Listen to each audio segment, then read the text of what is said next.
I'm excited for this one. I've heard a lot of good things. What do you do with them? We just push them out on all like social media and YouTube channels, and that way, the whole point of this podcast is to sit down. Here's a water for you too. I don't know if you want a water Thank at you. any point. The whole point of this is to just get people's stories.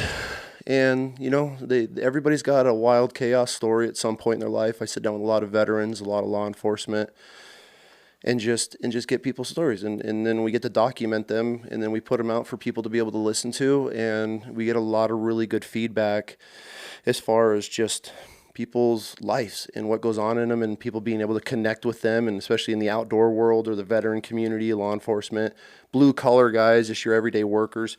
It's a really good thing. And so we started it this year, and yeah, it's going really well. Great. And then obviously Ransom was like, man, you got to sit down with Paige's grandpa. He's got some crazy stories. And and so it's just, honestly, it's just you and I having a conversation. I know we just met, but yeah, I want to hear any wild, crazy stories from childhood to hunting jaguars down in the swamps of Mexico. I can do that. Perfect. So Chrissy, you good, kid? All right. So George, I'm going to give you a little intro, and I want you to correct me if I'm wrong on anything, but kind of a little mini bio about yourself, because I'm really excited, and it's an absolute honor to be able to sit down with you. So you were born in 1934 in Anderson, Indiana. Correct. You just celebrated your 90th birthday. That's so right. Congratulations to that. You served as a corporal in the 82nd Airborne. True. What year was that? 53. 53. So 1953, you were 82nd Airborne. You served for 3 years in the military, correct? 2 years. 2 years. And you were one of 3 brothers that served in the U.S. military. Correct. And you had an older brother, Robert E., and it's Pavey, correct? Yes, he was my next to me, and then my older brother was named Paul.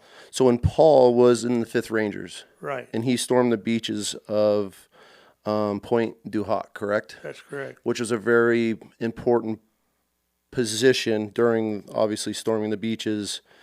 Well, first, let's back up to your second. You had a first lieutenant, that was Robert, and he served in the 82nd Airborne during Germany. Yeah. Okay, and then your oldest brother, which would be Paul, he was a 5th Ranger, and he was killed during the invasion of France. Correct. And that was at Pointe du Hoc, Yeah. which was a pretty important strategic position during when we were storming the beaches, because that was one of the highest points, correct? Right. And one of the main reasons why they were there, the 5th Rangers, well, there was, I think, 3 companies of Rangers Okay. on that raid. And when it started out, the generals knew that the Germans had 3 large guns on top of that The cliff. artillery. And they could shoot 12 miles out to sea, besides cover all the beaches. So they knew they had to knock those guns out. So they made the Ranger unit up. They started them out. And over a period probably of a year, they did nothing but take men in and call men out until they had what they wanted to storm those beaches. And so that point separated Omaha and Utah, I believe, correct? Right. Which ended up being pretty much the landing points for everything after they took the point. Yeah. I mean, Well, my brother's company was supposed to land a half hour after C Company climbed the bluff. Okay. And their job was to go up on top of the plateau and work their way down to the top of Pointe du Hoc in case the boys that were coming up the cliffs didn't get the job done or needed help. And you're talking sheer cliffs on that beach. I mean, they were like Yeah. 35, 36 meter tall. Yeah, yeah. And these, I mean, can you imagine? I mean, obviously you can, but you know, your brother served during that time. But it's so hard for us to fathom. I'm sure, you know, like our generation of more of an urban environment versus landing on a beach with sheer cliffs, and you have to cross that distance of beach and then somehow work your way up these cliffs under machine gun fire and artillery fire. Yeah, and I had a good friend that was over at Pointe du Hoc on a trip just this year, and he was on a tour of the grounds, and they were walking and they stopped at this particular point on the trail, and there were 7 plaques, about 18 inches by maybe 10 inches high. And there were 7 of these plaques, and he happened to notice my last name on a plaque. And the plaques had pictures of the soldier that they were talking about, and then just gave a little bit about him. Mm-hmm. And so he texted me and he said, "George, was your brother's name Paul?" And I said, "Yeah." And he said, "Well, there's a plaque here with him on this plaque." So then we started thinking about why and how did he happen to be the one that was on a plaque out of 3,000 men? Mm-hmm. Were they picked at random, or it just a coincidence? So you didn't know this until this year? Didn't know that till this year. And Maria and I had been there, but we didn't walk that particular trail. So I've been in the process of different people trying to find out why and how his picture's on those plaques.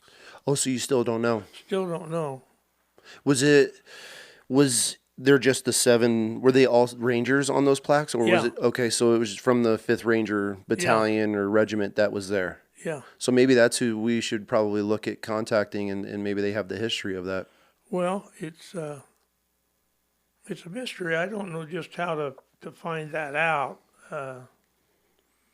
I have this book that my friend that was over there and discovered that plaque. I have a book that he found for me, and it's written by my brother's commanding officer, Okay. who was a lieutenant at that time. And it's really pretty neat. There were 72 men in his company when they stormed that hill. And Of Rangers? Yeah, the Rangers. And when they got to the top, my brother was one of 26 that made it to the top. Out of 72 Rangers, Out of 26 made 72. it. Yeah. And then that 26 men that landed that day had to crawl the whole time they were on that mountain trying to get down to Pointe du Hoc. And they had to crawl because of machine gun fire. And they had to take their packs off because the bullets were hitting their packs. That was how low they had to get on the ground. So they didn't come from the beach. They flanked it? Right. Okay. The beach was to their right, and Okay. they landed, when they were coming in, they were supposed to land at a particular place. And the commanding officer of the 5th Rangers could see what was happening on the beaches to the other boys. So he And they're just getting said, chopped down at that he point. said, "We're not going to land right there. We'll go a little farther down the beach," which they did. Still didn't help a lot, but it helped. How long? So your brother obviously made it off the beach. Do you know how long he was? Did he make it to the point? They crawled all night toward the point, and they were in a counter offensive, you might say, the Germans put on, and they fought all night, and then the next morning, and I don't have the exact time, but in the book it tells about the commander wanted to find out where the rest of the men were because he didn't know for sure. So he sent my brother, and I don't know how many men, but I know there was one fellow, and then my brother, and they had to make their way across an opening that was maybe 60, 70 feet wide without any cover.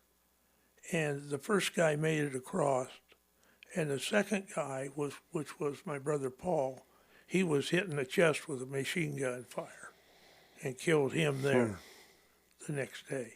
And it tells this in the book. But the guy that did this book ended up being a general after the war. And everything that he put in this book is so detailed. And when he talks about these men, these 26 men that made it to the top, every time he refers to the men, he drew a little map in the book. Okay. And he actually has 26 dots where the men moving were. moving as they were Yeah, crawling all really. yeah, telling So the story. he documented it pretty well. Yeah, really well. And so, did you hear these stories? How old were you when your brother was over there serving? Because you're the youngest of the three. Yeah, I was only 10. So did you hear these stories like during that time, or did you have to find the book and get the details then? As far as my brother's death, my mom didn't ever want to talk about it. You never talked about my brother Paul. No. And I asked her one time, I said, didn't Paul have some medals? At least he would have had a Purple Heart. Mm-hmm. And she said, I threw him in the waste paper can. She said, I didn't want nothing to do with it. Mm-hmm. So I could imagine that being pretty rough for a mom. yeah, so I, as far as Paul went, I only knew that he was killed the night before, and he was wounded and alive for 2 days, and that was not true. I thought that all through the years, Okay. but I found out just this year that isn't really what happened. So you found all the truth out this year. This year, Wow. And how off was, I mean, obviously you've lived your whole life thinking one thing. How off were the stories from what you were told? I mean, obviously you were told he was wounded. Were there other details that you had no idea of? no, I have the telegrams that the War Department sent to Mom Really? that he was shot one day, wounded, and died the next day. And that's what you guys lived your life off of all those years? Yeah, yeah. I mean, obviously, war then is much different than it is now. I mean, there's guys that their wives get called, their mothers get called on our battlefields. But I could only imagine the telephone game and just getting word back. I mean, there's probably hundreds of families that never even knew anything. I mean, those guys were just getting obliterated on the beach. So you're 10 years old. So so that was your older brother, and then your younger brother enlists. What was the age gap difference between those two? I'm going to say maybe 2 years, 3. So at he was most. right behind him. Yeah, Okay. and he was. This would have been my brother Robert, Robert. Yep. and I think I'm not for sure, but I think Rod, as we called him, he probably went in like, I'm going to guess maybe 49, 48, 49, Okay. somewhere like that. And then he spent 22 years in the service, and he went. He joined the 82nd when he first went in, and then he was in Airborne troops the rest of the time that he was in. And he joined when the first Green Berets came out. He joined that. Really? So he was in the first actual Green Berets. Yeah, supposedly the first 300. Really? And then from there, he kept working his way up.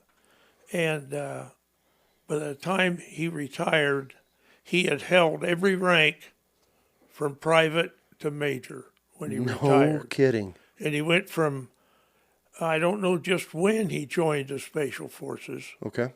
but he retired a major out of the Special Forces. And how many year gap so he was probably, how many years younger than? I think he would have been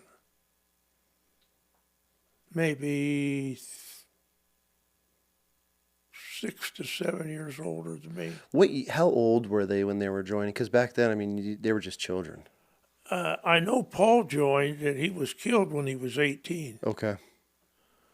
Can you imagine doing that at 17, 18 years old, being out there in those PT boats? And I mean, there's kids that were probably younger than that. yeah, A lot of them lied. and see all that going on.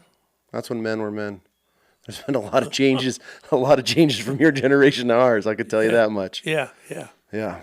Anyway, so both of them served well. And he stormed France, or he was in Germany. Did he get any field promotions? I mean, obviously there was a lot going on during his time. Do you know of anything like that, or did he just earn every one of them over time and grade? I don't know that to be sure. Okay. But I know that at the time that he joined the Special Forces, you had to be able to speak 2 foreign languages. Really? And he spoke fluently German and Italian. So that No, helped. German and Russian. Oh, okay. Where did he learn Russian? And I mean, growing up, I mean, you guys were all obviously in Indiana. That was when he was in the service. Oh, so he learned it while he was in. Yeah. And then he was able to transfer over to Special Forces. Yeah. Got it. And so then you come along. Yeah, I came along, so I thought I better join something, you know. No Marines for you? So how old were you when you decided to join? I must have been 19, Okay. I would say. Yeah. So what was it like growing up in Indiana at that time? It was, I would say, pretty nice looking at what you're doing today. Yeah? How so? Well, I grew up without TV. Mm-hmm. You know, when I seen the first TV, I was probably 16, 17 years old. Yeah. But where I grew up, there wasn't anything in the way of hunting. We did a lot of fishing, Okay. and hunting consisted of birds and rabbits. Mm-hmm. There wasn't any deer back there then. Really? No, So I mean, it was not even an option. no. So then you did you grow up on a farm, or was it kind of in a town? It was in town. We Okay. lived kind of out on the edge of town. Okay. I could be fishing in 10 minutes. That's from the nice. house. And so as far as your father, obviously having 2 sons ahead of him, and then you come along. I mean, was that something? Did your dad push for you guys to go, or was it just a calling that all the boys just did on their own? I don't know about Paul and Rod. I know I did it on my own. Mm-hmm. And when that time came, what made you want to join? Seemed like I needed to do something. Yeah. Sitting around At town the time. wasn't doing it for you. Yeah. And so you ended up joining and going Yeah. 82nd Airborne. Did you want to go 82nd, or was this? That's where I was sent. I yeah. wanted Airborne, Okay. so we didn't have a choice about which division we went to. Okay. Either the 101st or the 82nd. What was training like back then? I'm sure it was a lot different than today. Mm-hmm. You know, the guy that we were all standing in formation, I'll never forget, we were in T-shirts, iron fatigue pants, starched, and we wore our metal helmets, the old pots that had the chin strap, and that was your daily dress. And so we're all standing in formation, and they put numbers on your hat. Okay. And they went by your number. They didn't know your name. They just went by that number. So this was basic training. Yeah. Okay. It was jump school. Okay. Okay. And whenever you heard your number, you just automatically fell down and started doing push-ups, you know. And he just called numbers. Okay. You know. And he came walking out, stood in front of the group, and he says, turned around real stiff and attention, you know, and he says, "My name's Sergeant Bruce Sett, and I'm the meanest SOB in this post." That's how he introduced himself? Yeah. Did he live up to that? Yes, he did. Yeah. There was he would get right in your face, Mm-hmm. you know, and call you just about anything he wanted to call you, and tell you how worthless you were. Do you remember your helmet number? 270. 27. I was gonna say if you No push-ups. yeah, no push-ups. I was gonna say if you had the meanest son of a gun in there, I'm sure he ingrained your number in your head. And there were a couple guys that, well, there were 3 of the boys that decided that they were going to fight him because he Really? would tell you every day, if anybody wants to meet me in a motor pool, To do it. I'll be there. Did they take him up on this? Yeah. How'd that go over? And they didn't look very good next day. Really? You weren't about to step up to that? Yeah, he did a number on him. And that was it for that? Yeah. Kind of squared everybody away, and then everyone Yeah. kind of forgot the But idea. it got to be fun before it was over. We were How long into it? I mean, obviously there's phases that you don't know during your training time. Obviously the first phase is always the worst, and then yeah. each Then phase, you get to where you're laughing about and it. then you feel like know? a human again, and Yeah. you belong. You're not just a number 270 anymore or anything like that. How long was jump school and all that training to get you ready to go to be in? 3 weeks. That's that fast? Really? What, as far as jumps, how are they training you and prepping you for jumps at that point? Well, you did the PLF was with a parachute landing fall, Okay. and you did that by jumping off a 4 foot high bench. Knees together, feet together And type of deal? You jumped off of there and then did your roll. Mm-hmm. And that was one of the main things you practiced. Over and over and over again? Jumping, yeah. And I know that still sticks with me because I fell a couple times and I've had people say, boy, you just rolled right out of that. Really? Because there's a science to it. Oh, yeah. So, so after you get prepped and they got everything ready to rock and roll and you're, I guess, qualified to start doing your first jump, what was your first actual jump like? I remember I said to my buddy who was sleeping in a cot next to me, we jumped out of the 119 boxcars. I don't know if you knew what those were. They were the plane that had two, I guess you'd call them fuselages that come down. Okay. And then the body hung down underneath of it. Okay, yeah. And God, they were terrible airplane, really. Really? I mean, when you were told you were scheduled for a jump, the first thing you wanted to know was how long do I have to ride? Okay. Just a rough flight. Just get up and get out. Okay. But it was funny. There's no insulation in these planes. Mm-hmm. None. It's just bare open. And down each side there were canvas seats for 20 on each side. Okay. And so there was 40 jumpers in the plane. And they get down at the end of the runway and they'd start revving those engines up and you'd start bouncing. And then they'd kick the brake off and everybody went, It just squished to the back of the... trying to hold your feet up because it's vibrating so bad. And anyway, when they opened the doors, when we got up and they opened the doors and you could see out by looking back. And I said to my buddy, what the hell have we done now? So you're going out the tail of the plane, not out the side? It's outside. Okay. Right at the back. Okay. Yeah. And this is all static line, correct? Yeah. And Okay. then you get the full prop blast. Oh, so because the props were in front of you. And I never understood. We do 30-foot high jumps off of a tower. Okay. And there'd be a guy sitting down there that would grade you on going out the door, how you stood in the door after you jumped, how you put your hands on the reserve and keep your feet together and keep your eyes open. There's no way that you could keep your eyes open in 140-mile blast. It just don't happen. Yeah. Because you could feel your nose just flowing over the side of your face. And it's a pretty violent, I would imagine back then. I mean, technology's changed some, I would imagine, with the static line jumps. But then, I mean, you guys are, I don't want to say pioneering it, but it's still fairly new. So it's not very comfortable. I mean, do you remember the harnesses and everything? Oh, yeah.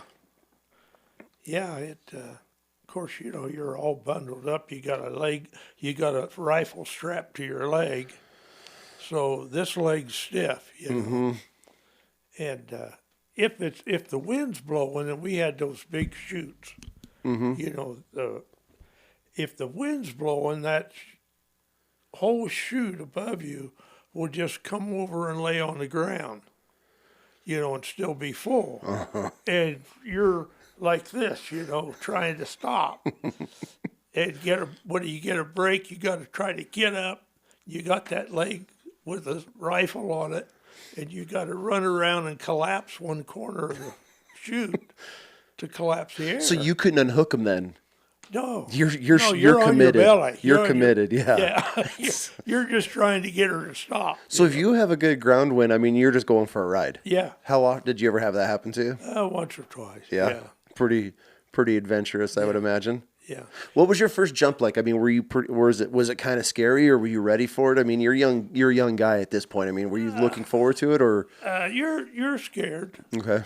You know, and then you got you're jumping with guys that have been used to jumping. You're kind of a mixed bunch. Mm-hmm. So when you come out of that plane, if you're back past the 10th guy, you're actually running to the door to keep up with the guy in front of you. I mean, it takes you out of there just like that. So there's no to the door, they grab it, and then there's no pause. They're just as fast as you can go. There. So the last guy, 40th guy's he's hauling. In a run. He's in a run. So he's diving out of that plane just about. What, were you ever in the back, or were you pretty lucky to be in the front? I don't think I don't know. I don't remember. You remember your first landing? Oh, yeah. How was that? Well, I was going to tell you, when you're all sitting around, the 20 of you, and maybe there'll be half of the 40 men who are experienced jumpers. Well, here you are, you're not experienced at all, and you're sitting there, and you got guys coming by, grabbing your backpack, saying, "No, that don't look right." They said, "I think you're going to die this time." You know, well, hell, time you get in a plane, your nerves are a little worked up. Then you found out soon that they were just messing with you. Yeah. You're going to die today. That's comforting right before you jump out of a plane. Yeah. I guess that's tradition, though. I mean, that's what makes the military. Yeah. And the camaraderie and the bonding within Yeah. units is just completely messing with each other 24/7. Yeah, I've said, you do what your buddy does. Yep. Ain't that the truth? You know? Yep. So after jump school, I mean, what were you off to then? I spent the whole time right there at Fort Bragg. Really? The only way that I would have got out of Fort Bragg would have been if the whole division went. Okay. Because they called the 82nd, after the Second World War, they named the 82nd Airborne the Guard of Honor. Okay. For the United States. So they didn't go anywhere unless it was to... do anything stateside. Yeah. So after you ride your time out in the military, that's Come when home. you went back to Indiana? Yeah. And then I had spent 2 years as an apprentice bricklayer. Okay. My father was a bricklayer, and he was dad. I was the 5th generation bricklayer of Really? my family. Really? So when I got out of high school, there wasn't any doubt about what I was going to do for a living. I was going to lay brick, you know. So anyway, I was working there in Indiana on a telephone building. It was colder than hell, wintertime. You know, we didn't have the shoes or the clothes that they have now. Yeah. You know, we didn't know what an insulated shoe was or anything. You're just wearing leather boots. Yeah. And it was colder than hell, and I thought, I called the boss over and I said, could you get my money? And he said, well, why do you want to quit? I said, well, I'm going to Arizona. Just like that. And he said, when did you decide that? And I said, about 15 minutes ago. That was it. How'd your dad take that?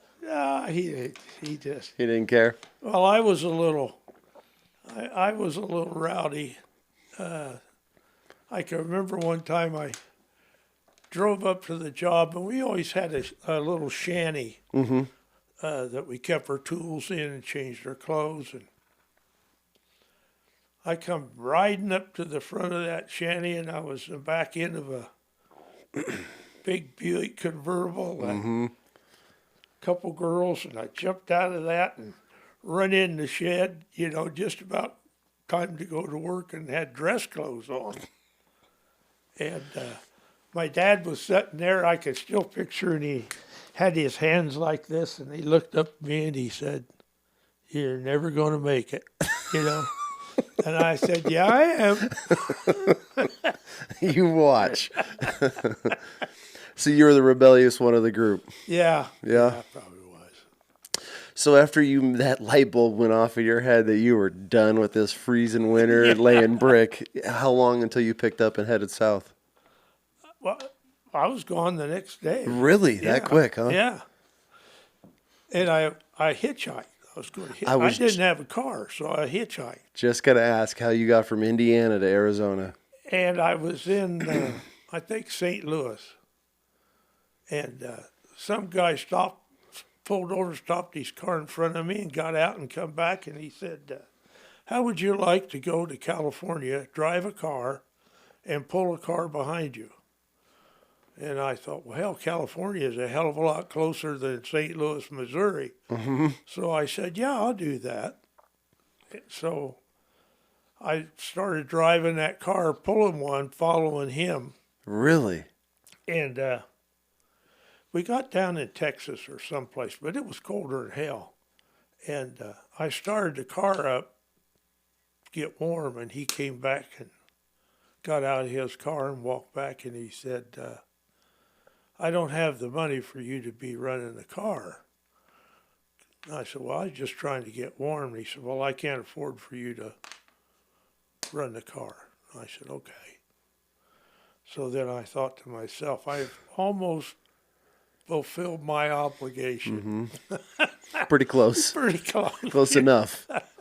So when we got into Arizona and got in Flagstaff, from Flagstaff, Arizona to Tucson, Arizona, is a straight shot.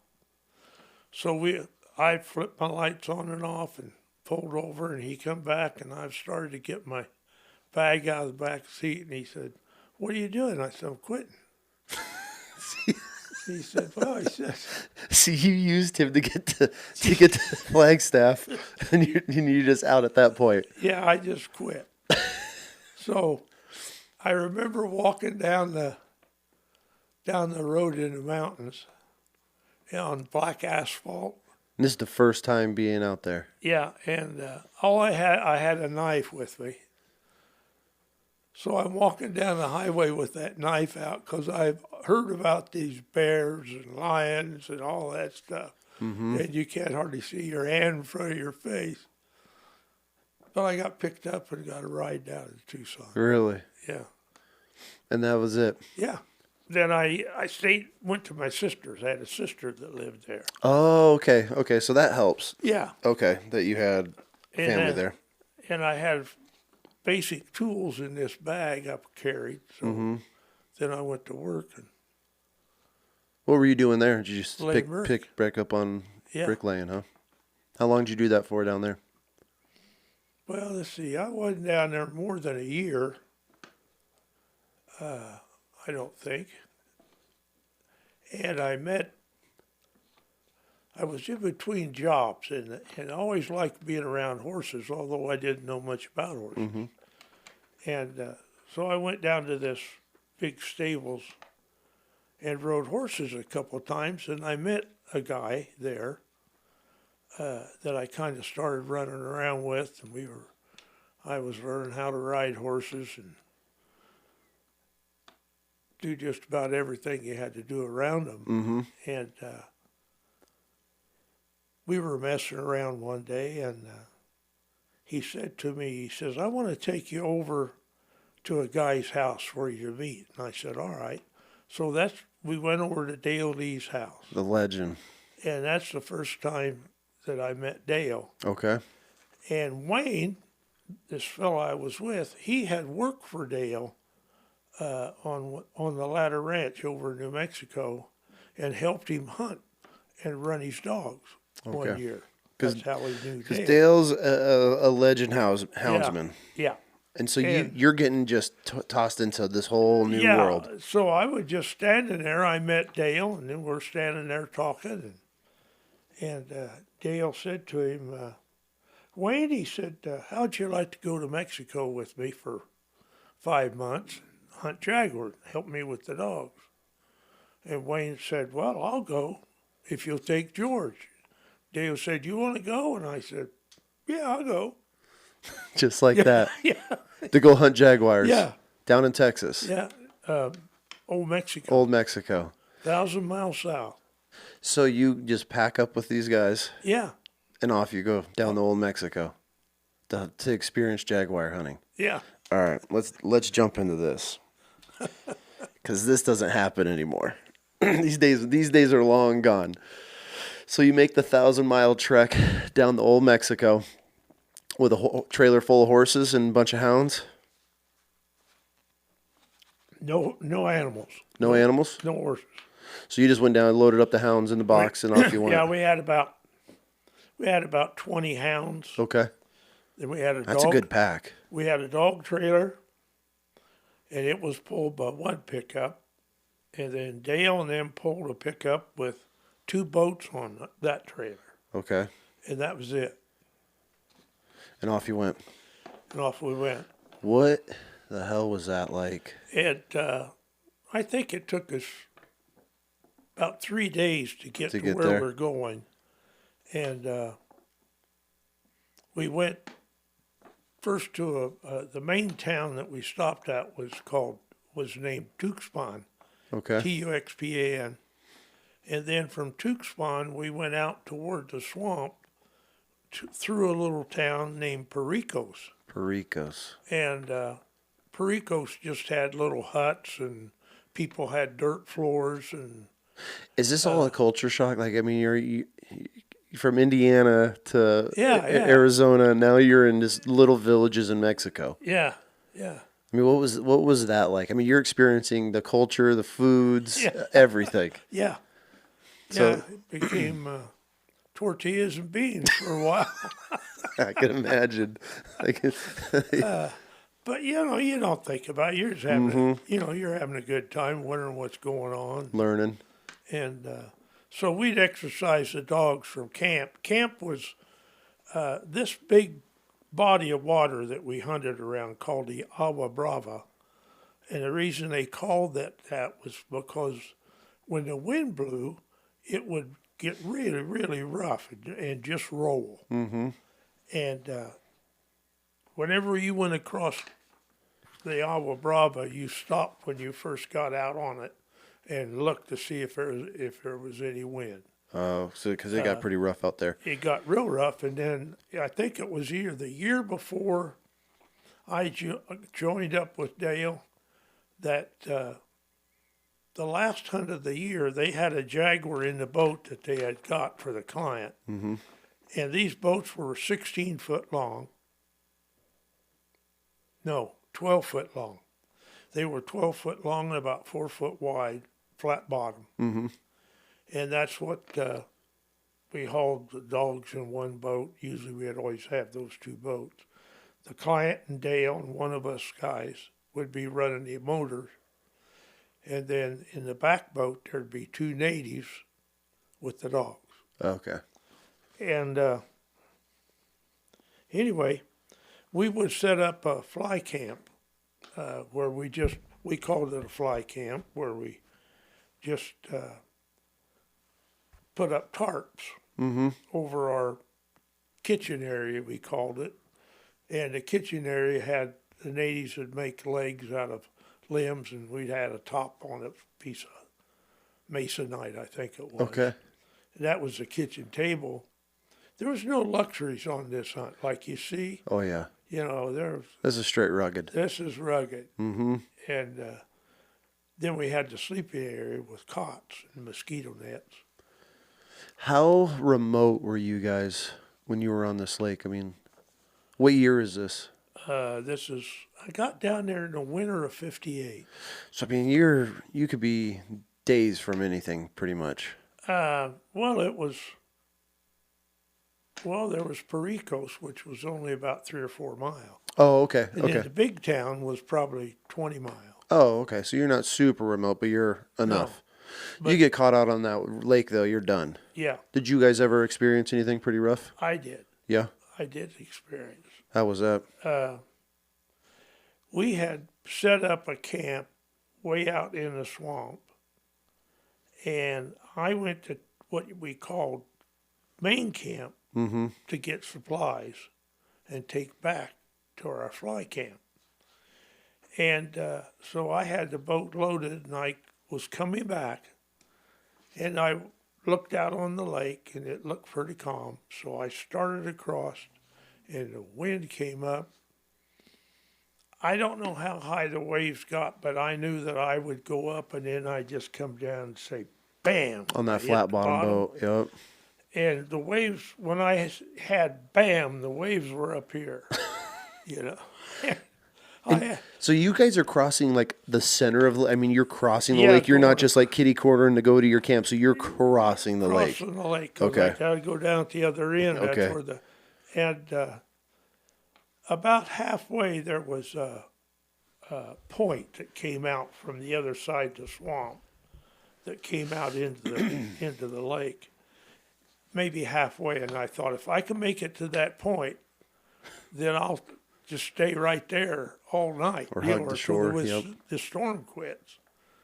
And so I had two 15-horse Evinrudes on Okay. this. I had both of them running, and I was facing them, you know.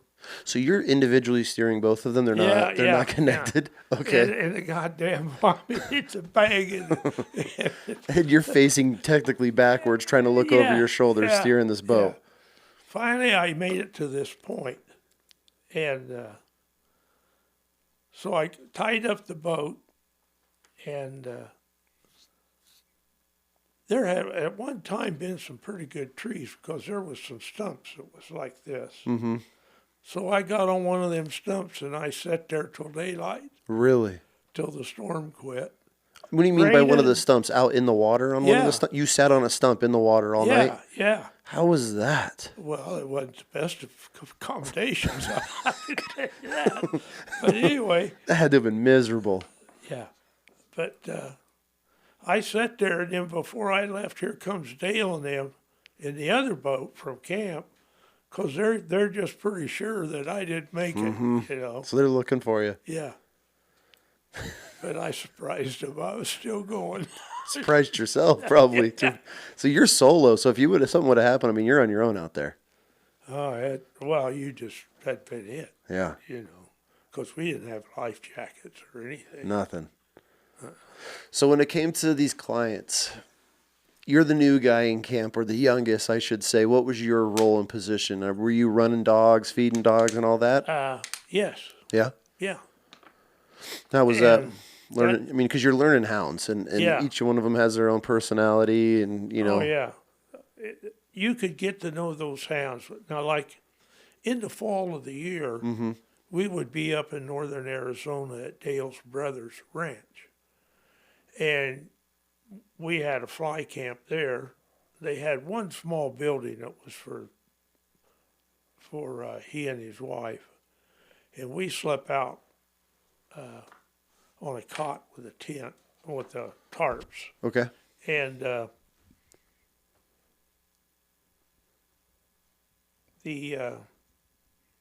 there'd be like maybe 35 to 40 hounds tied out in the canyon where we were sleeping. And if one dog barked, one of us would say, "Wonder what's wrong with Speck?" So you knew each dog by their bark. You knew by the bark what dog it was. You got to where you even got to where on the race, say you're on the race with the Jaguar, you could tell which dog was in front, Really? you know. Were you turning all your hounds out at once, or were you No. cycling them out? No. The way we hunted those, with those two boats, we would take the client, we'd leave camp about 10, 11 o'clock at night. Really? So we'd try to get a little sleep. Then we'd leave about 10, 11 o'clock, usually from a fishing station. Okay. Now, the fishing stations were built by the fishermen. What's a fishing station? It was built out of bamboo, and it would be a ramp, and it would go up, and they would build a square, all out of small trees. Okay. And that would be the sleeping quarters for the fishermen. Is this floating out in the lake? No, this is up on the shore. Okay. And that would be their sleeping station Okay. because there were fishermen on the lake. That would stay out there? Yeah, So that's kind of a fishing base camp. yeah. Okay. So we would stay there, and then we'd pull out of there at 11 o'clock at night. And normally there'd be me. I picked up pretty quick on how to maneuver those boats with once the engine shut off, and you want to go along in the boat being real quiet, and you have what they called a palanca stick, which is about, I don't know, maybe 10, 12 feet long. And you just push the boat along. Along the shore? Yeah, So with it being flat bottom, you're right along the shore. yeah, Would you pull the motors out of the water and just Yeah. pull yourself? Yeah. Okay. and we'd pull and be real quiet. And we had a gourd that was made to call and imitate the jaguar. Really? I mean, you can call other animals. They do it for rabbits and different coyotes and. What This- type of noise is this gourd making? I meant to bring it. I forgot. Oh, you have one? Oh yeah. Really? They're about maybe a foot in diameter, and maybe 8, 9 inches high. Is this something that's grown local there? Right. Okay. Right. It's just you can get it. I bought one here a while back. They had a gourd show, Yeah. and I bought one that I'm going to make another one. I've got about 3, but I don't have the hide. What you do is you take and hollow them out to where they're dried out, Okay.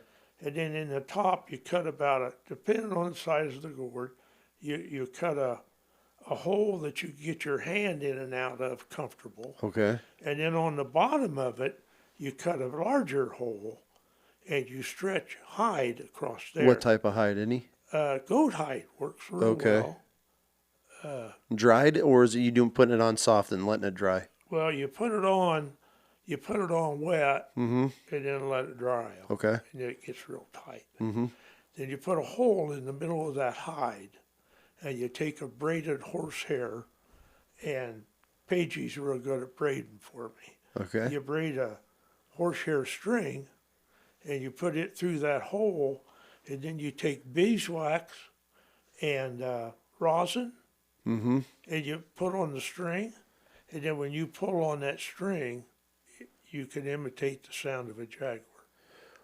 Really? Yeah. I've never heard this. And How often does this work? I mean, is it it works. It works for male and female. okay? You don't know what's coming when you get them, Okay. coming. But usually they don't growl. Jaguars don't growl. They grunt. Okay.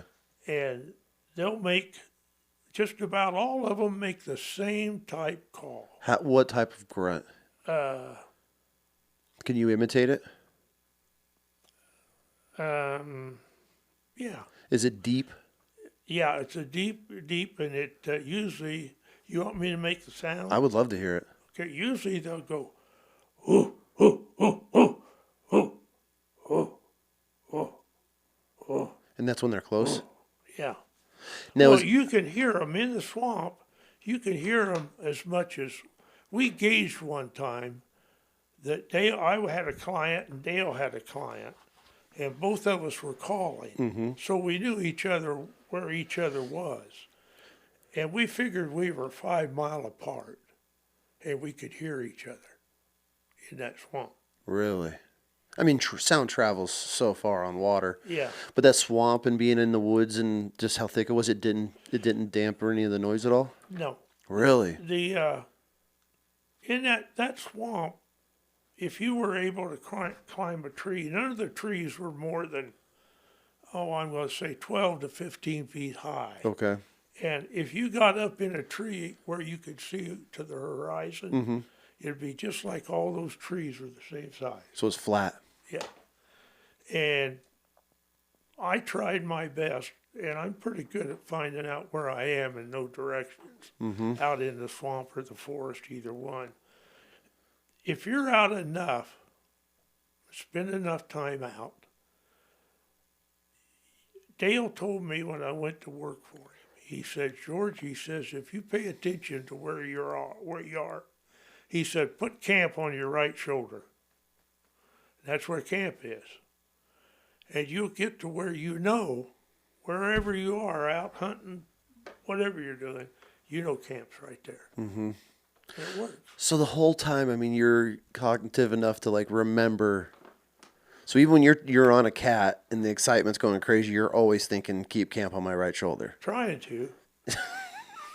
But very hard in that swamp. I can imagine. There's one old native. I would ask him where the boats were. Mm-hmm. Maybe 10, 15 times a day when we were out. I'd say, are the boats right over there? And most of the time he'd go, Really? So what type of swamp are we talking? Is there a lot of dry land in this swamp, or is it just swamp? Because what's a I mean, I feel like jaguars, they're not going to want to be wet all the time, or is it pretty moist in this place? They're pretty much wet all the time. Really? Yeah. Really?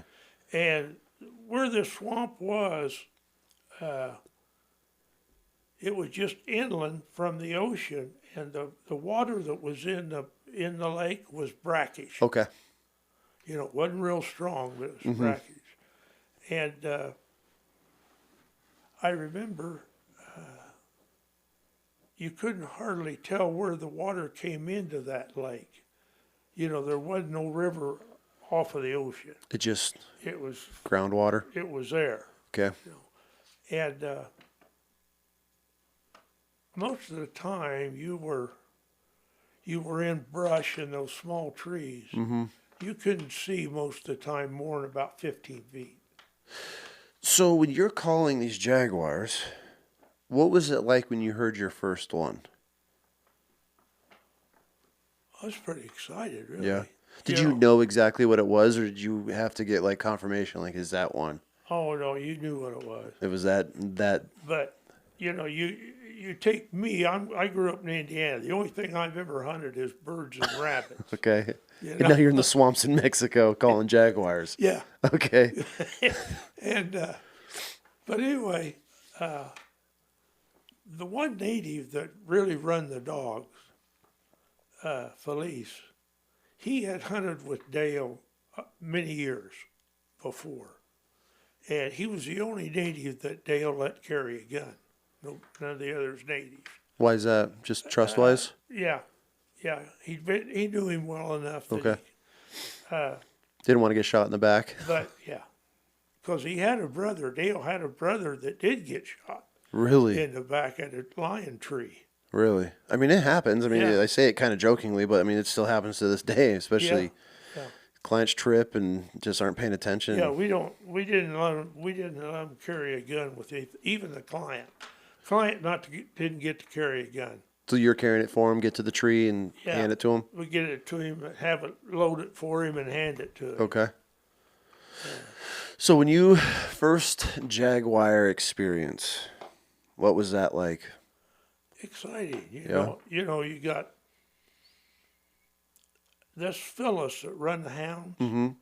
I mean, if you think about chasing a pack of hounds in the swamp, you know, your limbs on the ground 3 feet high, and you're going over stuff and staying within distance of the hounds because you don't have any other way of knowing where their hounds. Where you got to keep them in hearing. You have no GPS trackers, nothing. None of that. Did you? I could get into that later if you want. I would love to, but so I didn't even think of any of this while you're explaining this. You're just going off of sound and no sight, because I mean, obviously, as soon as you cut them dogs loose, they're gone. All you got to go by is sound. So thank God you are on the water. And you can kind of pick those hounds up for quite a distance. Because, I mean, I'm trying to relate that to running mountain lions here. And they cross over into another ravine and they're gone. You're 100% relying on GPS nowadays. I've chased hounds in a mountain afoot. At one time. Really? I was pretty legged up. Damn. Once you come out of that swamp, and in a swamp you may be up to your knees in water and mud. Mm-hmm. You may be up to your chest going through.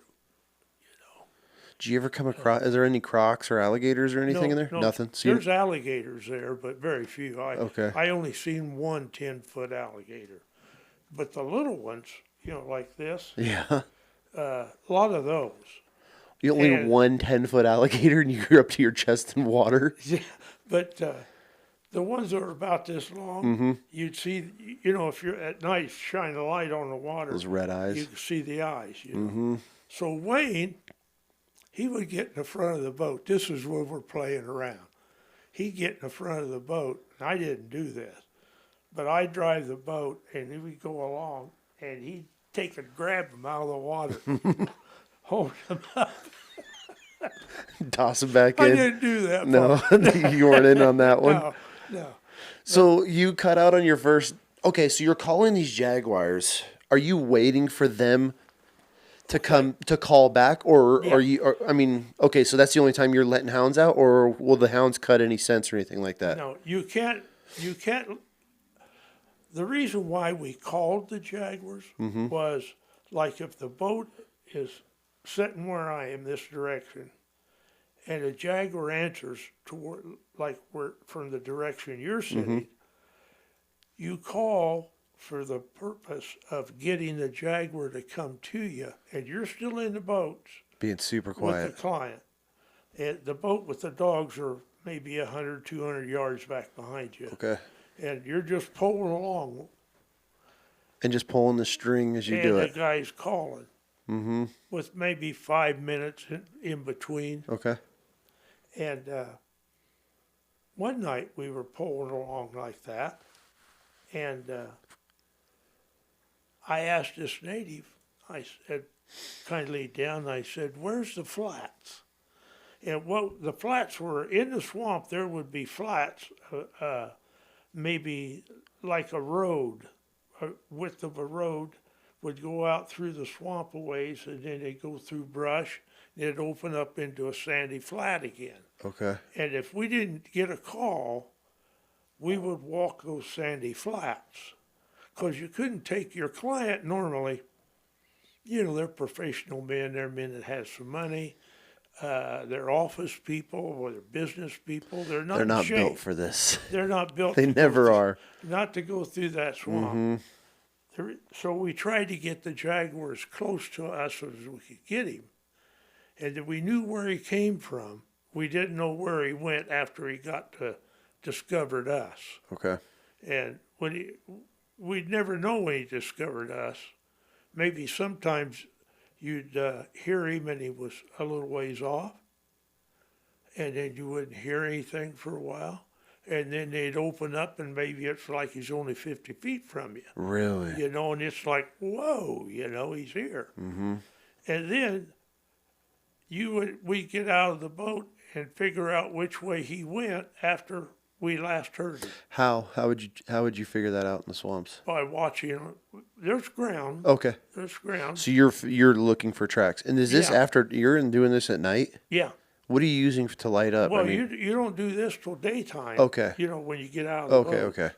But we like that particular one, when he shined his light, one started running in the water not more than 10 feet from the boat. Oh, so it was coming to you. So how long it had been with us, we didn't know. But the next morning, after we stopped right there, I leaned down and shook Dale, and he only heard about a couple leaps in the water. And there was a patch of mud sticking up out of the water, and on that mud you could see where he come out of the water, hit that mud with a couple feet, and then jumped again. And that was when we didn't hear him, was when he was on that little mound of mud. But he wasn't 10 feet from the boat. Really? And Jaguars, I feel like they're so meaner than a regular, like our mountain lions. oh yeah, Like they play for keeps, and when they're after you, they got you. they're They're a killing machine. I mean, I feel like our mountain lions are built, and they're an absolute top predator, but I feel a jaguar is the next tier up from them. there's no comparison. Now I've rode right up under a tree with a lion, and not bothered me a bit looking up, or just like we do bear hunting or whatever. But you sneak up on a jaguar. Usually Phyllis and I would be the first two to the tree. Okay.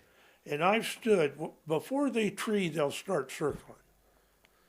Is that how you know it's coming? Yeah, and I've been in that circle Okay. and actually see the dog, see the jaguar. They're no more than 25 feet from you. Passing by. And they're making a circle and you're turning around and watching them, before they go up. Is the cat just looking for the right tree and knows pressures on it, or is that You don't know. Maybe the dogs have got him aggravated enough that he'll go up a tree, or. But the funny thing is that jaguar may be in a little trot, and back behind him is 10 dogs, and they're in a trot, and it's like they're so far apart and nobody's gaining on each other.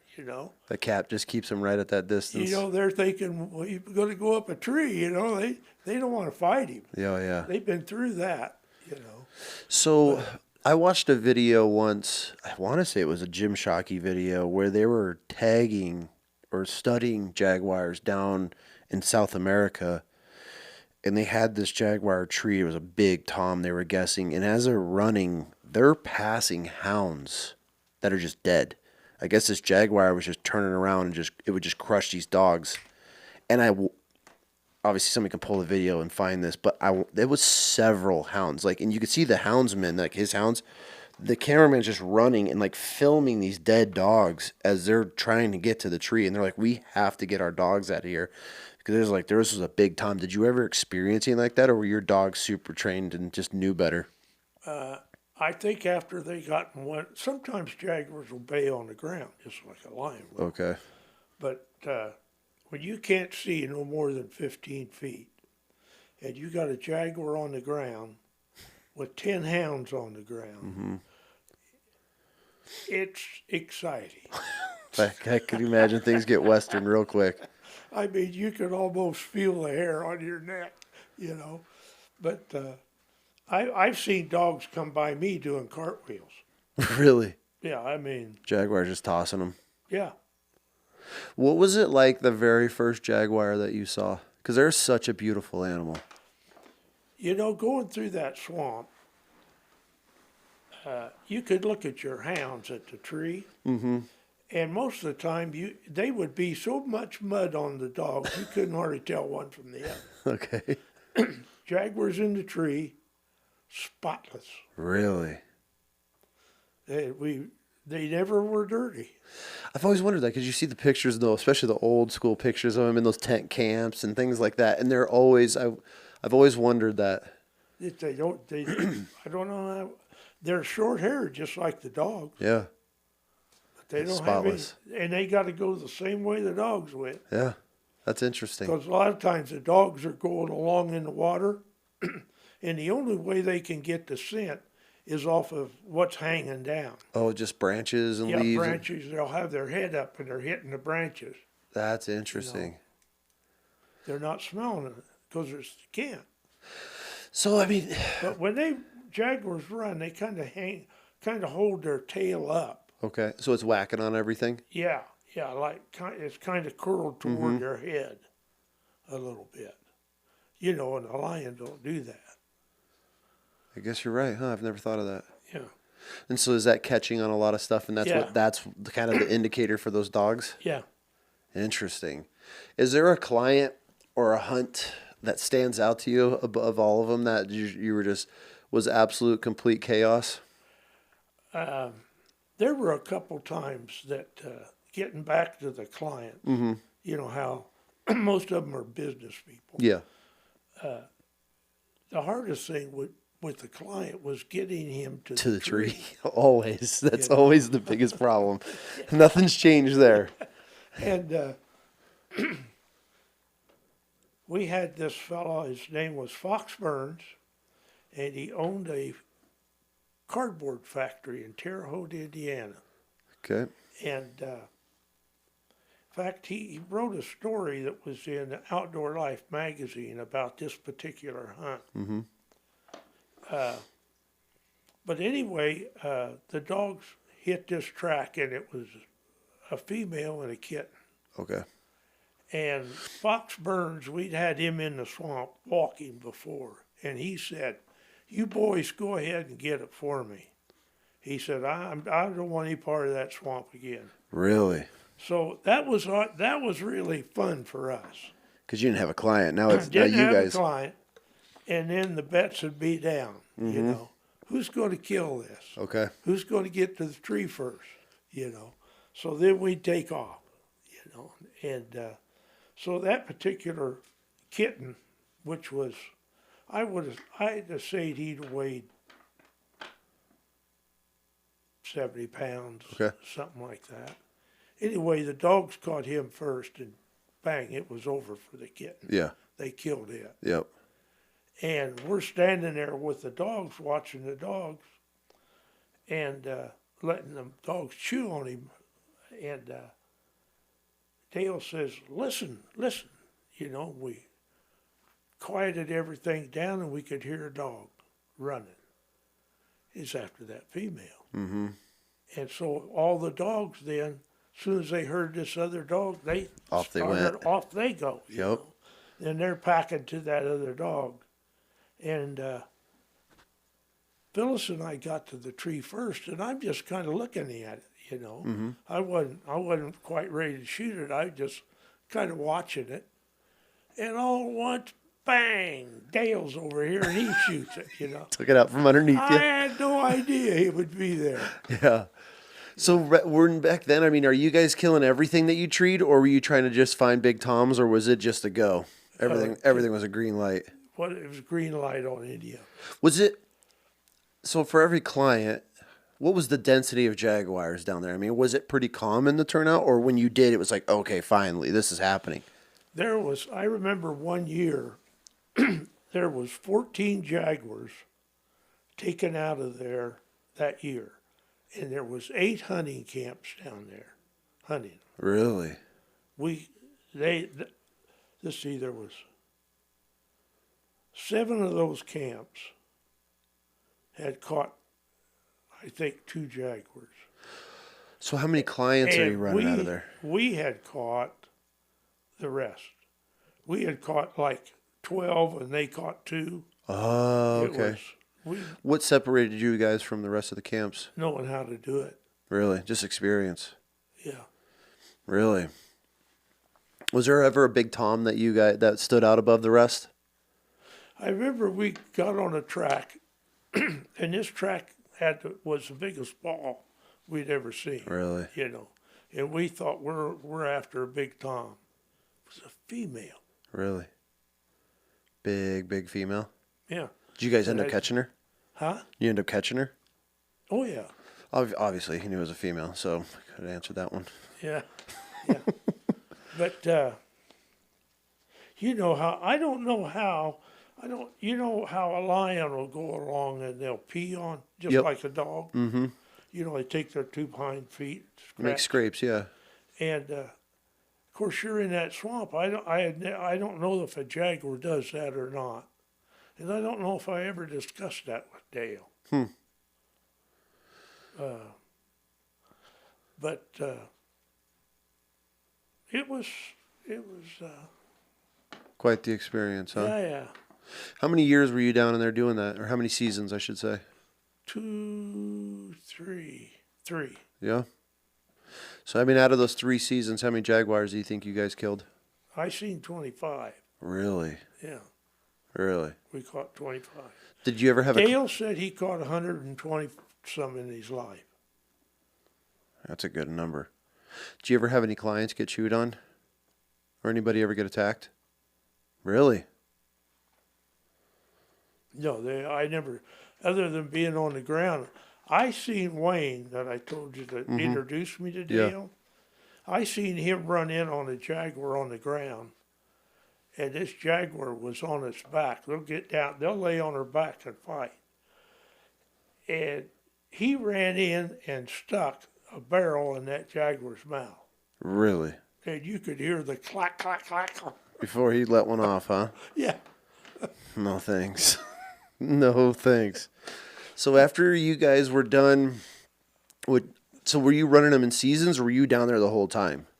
Oh, just seasons. So in the off season of jaguar hunting, what were you doing then? The first year that I came out of the swamp with Dale, of course, I hadn't hunted any mountain lion then. We came back to the States, and we went up in the mountains, in the Santa Rita Mountains, which was about 50 miles south of Tucson, towards Nogales in Okay. Old Mexico. Yep. Went up in the Santa Ritas, and there was a freshwater spring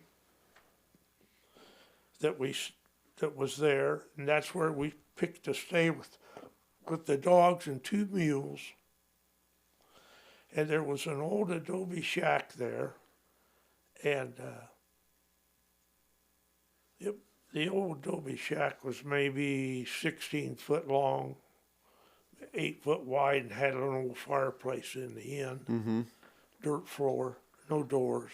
Really? And so that's where I stayed all summer. Really? Yeah, there at that spring, and the dogs and the two mules.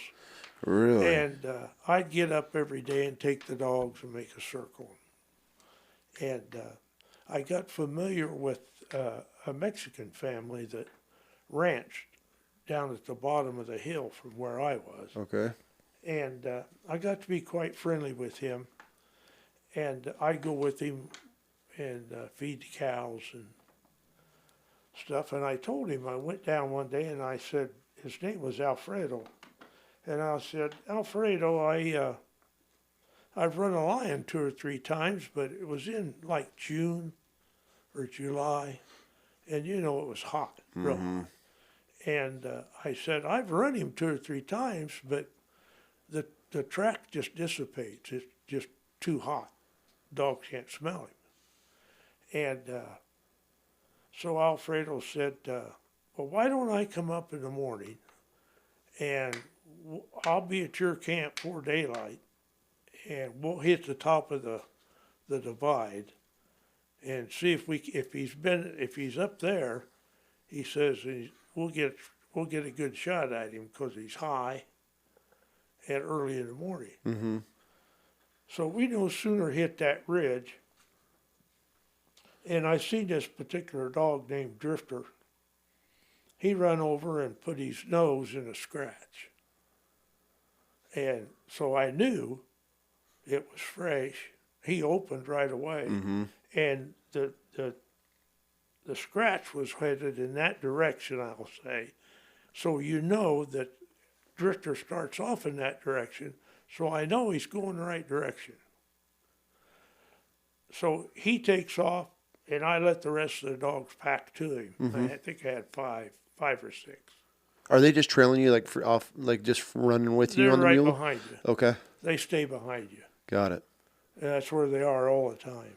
I have rode right down a city street And all those dogs with right a behind lot you. of traffic on a mule with 8 or 9 hounds behind me and traffic going by.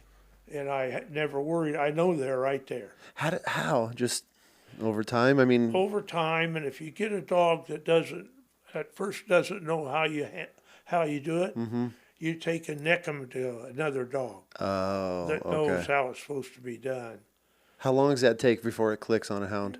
Because hounds could be pretty stubborn. Not very long. Really? A day, 2 Really? days, That's 2 it, huh? times. It don't take very long. Then they know. Yeah. Interesting. And there's other ways of them knowing too, but that takes a little energy. Okay. I'd say. But the dogs took off, and in that magazine, that's what that first lion, the story it is about.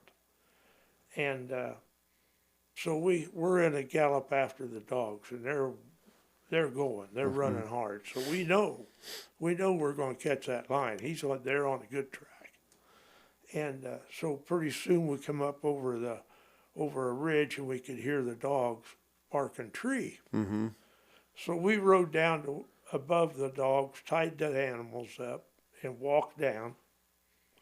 And the 5 dogs are in front of this lion, and the lion had treed in an old mesquite that it was more like a brush than a tree Okay. that stuck out, and he was just sitting on top of it. Yeah.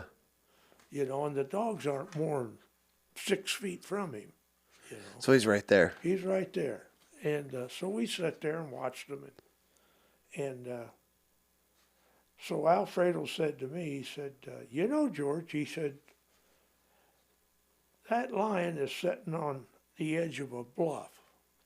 And if we shoot that lion, he's going to fall down the bluff, and we're going to have to go all the way down this canyon and come all the way up the next canyon." So he says, "You get down with the dogs, and when I'll get over here as far as I can, and I'll shoot him in the back of the head. And when I do, you grab whatever you can grab hold of. Keep him from falling down there." Now, it may seem pretty wild to most people, Yeah. but these guys, when you're with them, these old timers, you do whatever they tell you to do. Because Okay. you think they're telling you just like, this is the way this is done and blah, blah, blah. You don't know? question it. You don't question it. And you know, if a bear goes up a tree and he wants to come down, when he gets down so far, stick him in the ass and he'll go back up. So This is what this guy's telling you to do? Yeah, so I get down with the lion, and I'm sitting there, and the dogs are on both sides of me, and here he is, you know, How close? Arm's distance? 6 feet, Okay. maybe. Okay.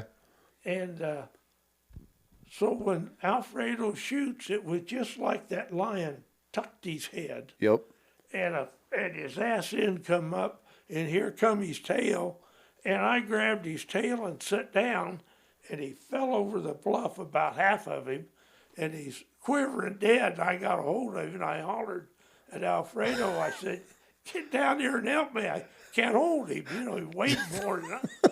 And so Alfredo run down there, and we got him And up. you got it, huh? We pulled him up. Really?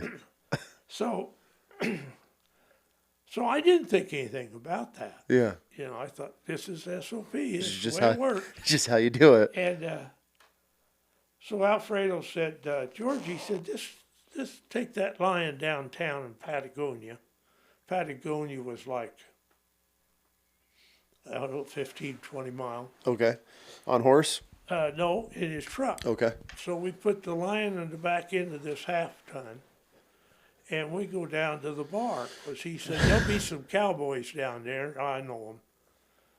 And so we went in, and he introduced me to 2 or 3 of these cowboys. And once they found out I was hunting with Dale, then everybody knew Dale down in that country. Well, I mean, Dale's a legend to this day still. Yeah. Yeah. And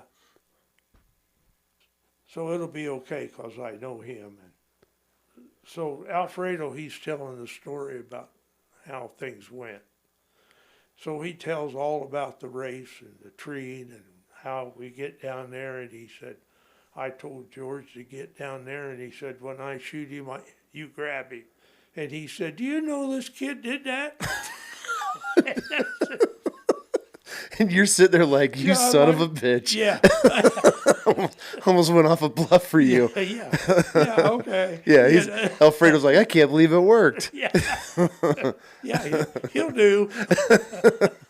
Okay, so you're living in an adobe hut.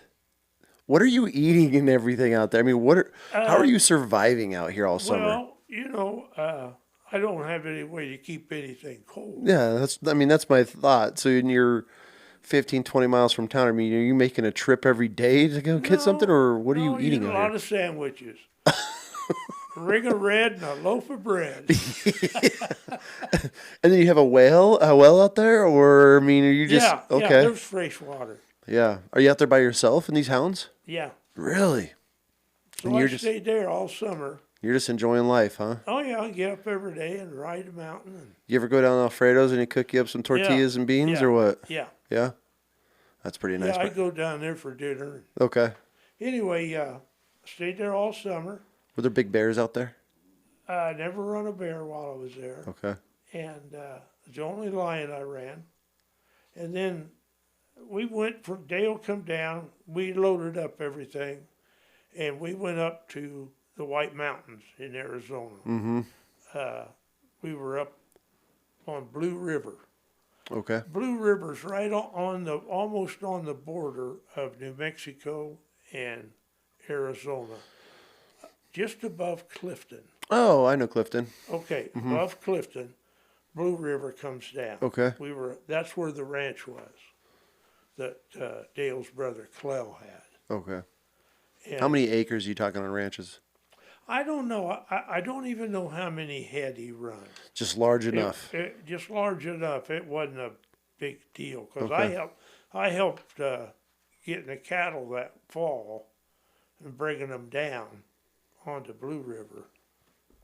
And I don't think he didn't have too many cows. Okay.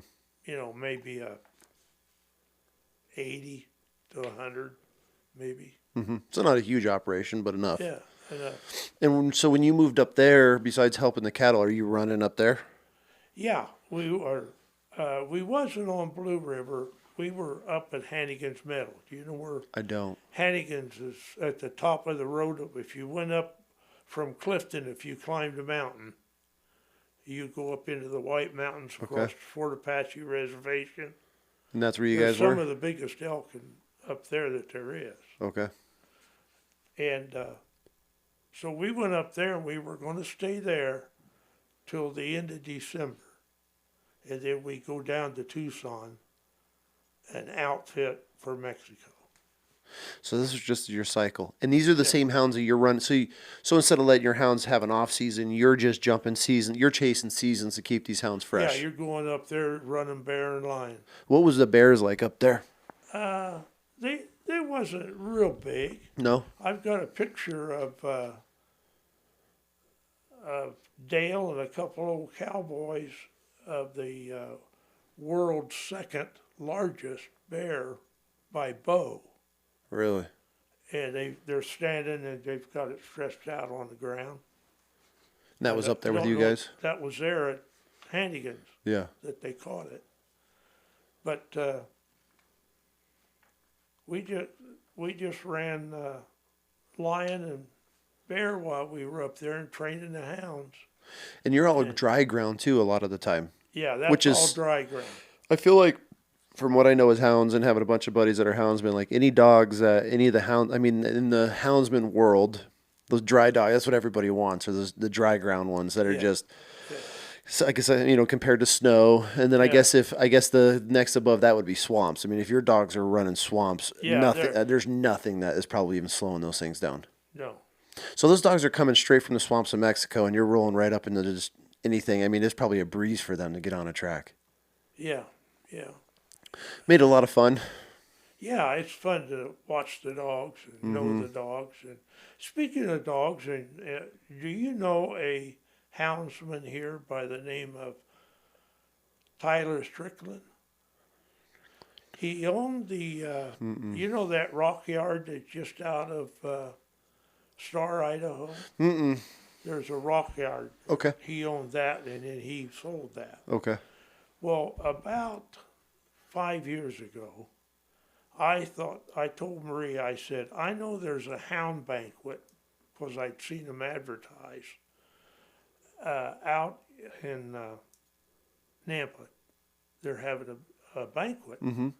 So I said, let's go to that banquet, and maybe I could meet somebody that might know Dale, or I might get to know a houndsman. So we go out there, and I didn't really meet anybody that I really connected with. Yeah. And I told Marie, I said, well, let's go. We had dinner. And so on the way out was this fellow, and he says to us, he said, introduced himself, Tyler, and he was some officer in this bank, or that particular hound bunch. And so he says to me, he says, do you have hounds? And I said, not anymore, but I did at one time. I said, when the wife and I got married, I had 18 hounds. And he said, "Where'd you hunt?" And I said, "Down in Arizona with Dale Lee." And he said, "Oh, Jesus Christ." I was instant celebrity. So he knew. Yeah. Yeah. He knew all about Dale. He said, "I've read all of his books and seen his movies and everything." I mean, because he documented so much of Yeah. everything he did, which made it very interesting. Yeah.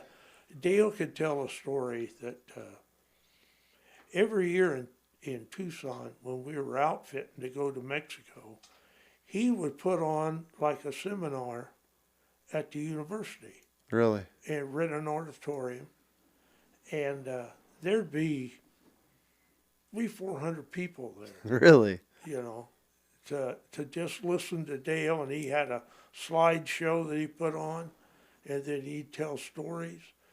And he could tell a story when, if he said he was pulling the branch back, looking, you could almost see yourself raising the branches. Yeah. He was really good at it. And you had no idea. This was all just dumb luck from hitchhiking from Yeah. Indiana, Yeah. and you end up with Yeah. one of the most legend hound hunters and end up in the swamps of Mexico. Yeah. That's So Tyler, he really got excited about. So then I began to go bear hunting with Tyler, and he lives above Ola. okay. He's got I think he's got 600 acres up there, and he's got a shed that he built. It's a shed. You would call it a shop, maybe 40 foot wide and 60 foot long. And then one end of it, he's got quarters all fixed up with all the stove, fridge, everything. And you can sleep there. And then he's got this operation for the bears. He's got 3 little ponds that he's carved out with his excavator. Yeah.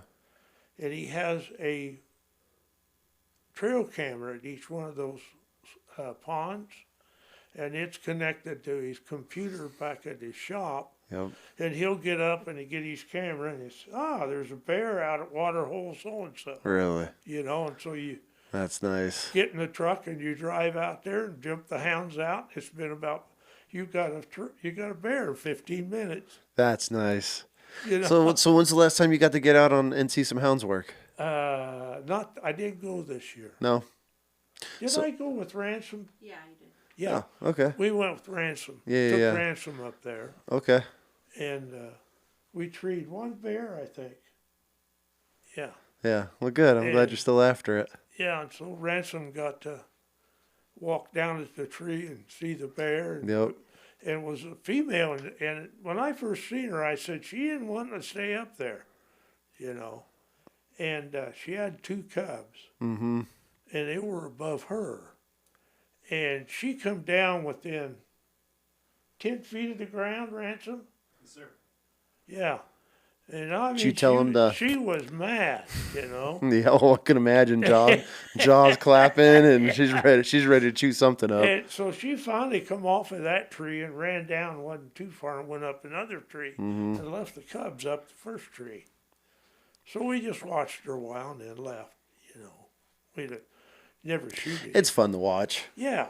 Yeah, especially bears. That's why I love bears. We kill a lot of bears in the family, but it's just fun watching bears. They have a crazy personality, and they're just fun. They're Yeah. Well, maybe next season you can come up. I'll talk to yeah. Tyler. Maybe you can come up with Ransom.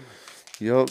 Just to watch. Ransom, I think's got a pretty good relationship started with him. Yeah, that's good. And so we do have a bear hunter. Yep. Oh, bears. We are a bear killing family for sure. Yeah, we like our bears. We're very picky. I mean, you see the rugs. You've never had the opportunity. I've never had the opportunity. I pulled on a mountain lion tail, but I've never on a bear before. Well, try it, but be careful when you do it, because you're liable to get something. Have you ever? Yeah, Really? yeah. Because they told you to? And it works. Really? Yeah. You poked a bear in the butt. Yes. Let me hear the story. Yes. What was the first time? I mean, was it a decent sized bear or was it? Well, we were up in the White Mountains, and we had this guy and his wife for clients, and they were from New York. Okay. So we were muleback, Dale and I, and they were horseback. So as we're going up the canyon, the dogs take off on a good track. Mm-hmm. They are acting like we were afraid they might be running a bear, and bear season wasn't in. Got it. So Dale says to this guy and his wife, he says, you get off here and just stay here, and George and I'll go after the dogs, and one of us will come back and get you once they've treed. Because we didn't know if they were running a bear or running a deer, because it sounds just about alike. What makes the difference between a bear, a deer, and a mountain lion? Like, how do you tell the difference? Can't tell. Okay. Can't tell. So it's not like a speed or how fast it's traveling or anything? You know if they're after a deer or a bear, because they're running to beat hell. Oh, okay. Whereas a lion, they might be part of it, might be cold trailing, part of it might be a good track. Okay. Remind me, I'll tell you a little story about Dale and a track. Okay. But anyway, this particular time, we take off and we get up and we hear the dogs barking tree. Mm-hmm. So we go up and there's this bear up the tree. And so Dale says to me, he says, George, get you a stick, keep that bear up the tree and I'll be back. And he wheels his mule around. And the only gun we had was a little .22 pistol. I was going to ask, what are you guys hunting with? Yeah, Dale carried on his saddle, and he takes off and goes back. I've never seen a bear. So this is your first bear? First bear. Okay. I've never seen one, and I'm to get a stick, sharpen it, get down with the dogs, and wait for a bear if it tries to come down to get it back up the tree. Really? And so I'm pretty nervous about it. I can imagine. Sitting there, and every time he'd lift a paw off a limb, I'd jump up and, and sick the dogs and sit back down. And how long did this go on for? Oh, hell, it seemed like an eternity. But anyway. I can imagine all by yourself. I mean, are the hounds just lit up the whole time? Yeah. Mm-hmm. Yeah, and once they'd settle down, I'd get them excited again. Yeah. So Dale come back with these two people. And I'm wanting to get Dale off to the side, and they're taking pictures. Mm-hmm. And I get Dale off to the side, and I said, Dale, God damn it, I said, I don't know about this stick stuff. And here I am with a stick, and you just turn around, go off, leave me. I'm here by myself. And he apologized to me. And he said, George, I'm sorry. He said, hell, if I'd have thought it made you nervous or anything, I wouldn't have done that. And, well, I said, don't do it again. So, until I find out about it. Yeah. And so he apologized for it. And but that was the first bear I see. Yeah. And I think once you realize, I mean, bears they're not as crazy or scary as you think they are. No. Then it's like an everyday thing, sitting underneath a bear in a tree. yeah. Until they want to come out of that tree, and all your dogs are below it, and someone's getting bit, or one of the dogs is getting bit at least. Yeah. Yeah. Yeah, you don't want them on the ground. No. They can tear up a pack of hounds. Real quick, especially a big boar. I mean, they just back into a tree, and they'll just sit there and swat and chew all day. Yeah. That's the problem with those hounds. I mean, they're just so... Though, after they've been on enough animals on the ground, it's almost like they learn to work together. Okay. To where when somebody's working on their ass, somebody's working on their head, on the other end. Yeah. On their head. And they switch ends, and they can keep an animal turning around. See, and you guys, I mean, you probably had some of the best hounds in the world at that point because they never had an off season. No. I feel like, I know guys and they'll run, obviously, once the snow falls, that's when their hounds are getting out. I mean, they start running them in summer. There's a lot of states. I mean, because obviously we're fortunate here to have that chase and pursuit season, and tree and whatever the terminology they use for it. But I mean, obviously it's a chase and no kill season, so you can keep your dogs trained up. But I mean, there's a lot of states that don't allow that, so the only time they're getting out is when the snow falls. Yeah, you go around, you go to see somebody's hounds, and they're working people, that's got most of them that's got the hounds, unless they're elderly, and have retired. Yeah. But the young guys with hounds, they don't get them out. Maybe once a week, maybe once every 2 weeks. Yep. And then they'll tell you that's a good hound to us was a hound that would run nothing except what you were after.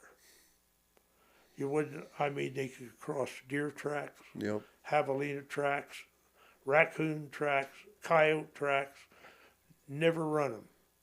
If you had a pack of 25 hounds and you're running them every day, every other day, you're switching off. Yeah.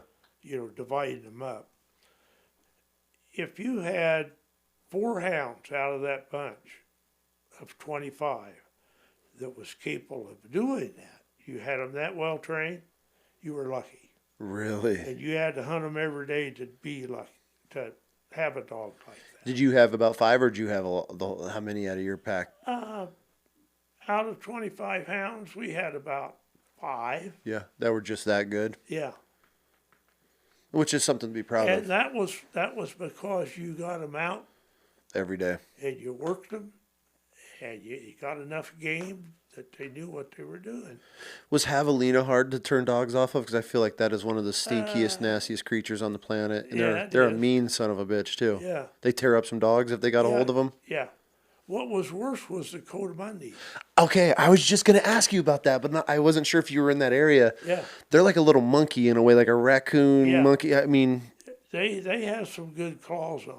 Did you ever come across any of those? Yeah. Did you ever kill any? No. No? I want one. They're a fascinating little thing, yeah. We had them. We were hunting down the Mexican border, and we had some stuff in the truck, and they got into it, and the little prints were all over our trucks, and they tore all of our trash up. I mean, they're a little son of a bitch. Those little things are. But I've heard of guys talking about those coatimundis that are they'll tear a hound up. We got in a bunch of them in Mexico on a Jaguar track. Really? Run into a bunch of them. Because they roll in little packs. Yeah. They tore the hell out of the dog. Really? Yeah. Did you guys carry anything when you were down there to repair dogs, or was that not a common thing? Yeah. We just needle and thread, or what? Because that was pre-staple guns and all that. Needle and thread. Took penicillin. Okay. Funny story about the penicillin. Let me hear it. The young fellows would go to town, and there were girls available in town. Okay. And when you get back to camp, you'd take a shot of penicillin. Clear your system out. Dale said one day, "You boys got to stay out of that penicillin." Running through the supply for dogs. You wanted me to remind you of the story of Dale in a track. I wasn't there. Okay. But, whenever the clients had come, we always had a fire in camp, big ring of fire that we'd sit around at night. And Dale would tell some of these stories. And I heard these stories over and over. I bet you that was an incredible time. But, Dale wrote this book, The Greatest Guide That Ever Lived. Yep. You've seen the book. You know how much those books are worth now, according to over $1,000 for one of his books. Really? Yeah. Wow. I got one that's autographed. Really? Yeah. Good for you. Yeah. I bet you collected some cool stuff over the years. But anyway, he's telling this story about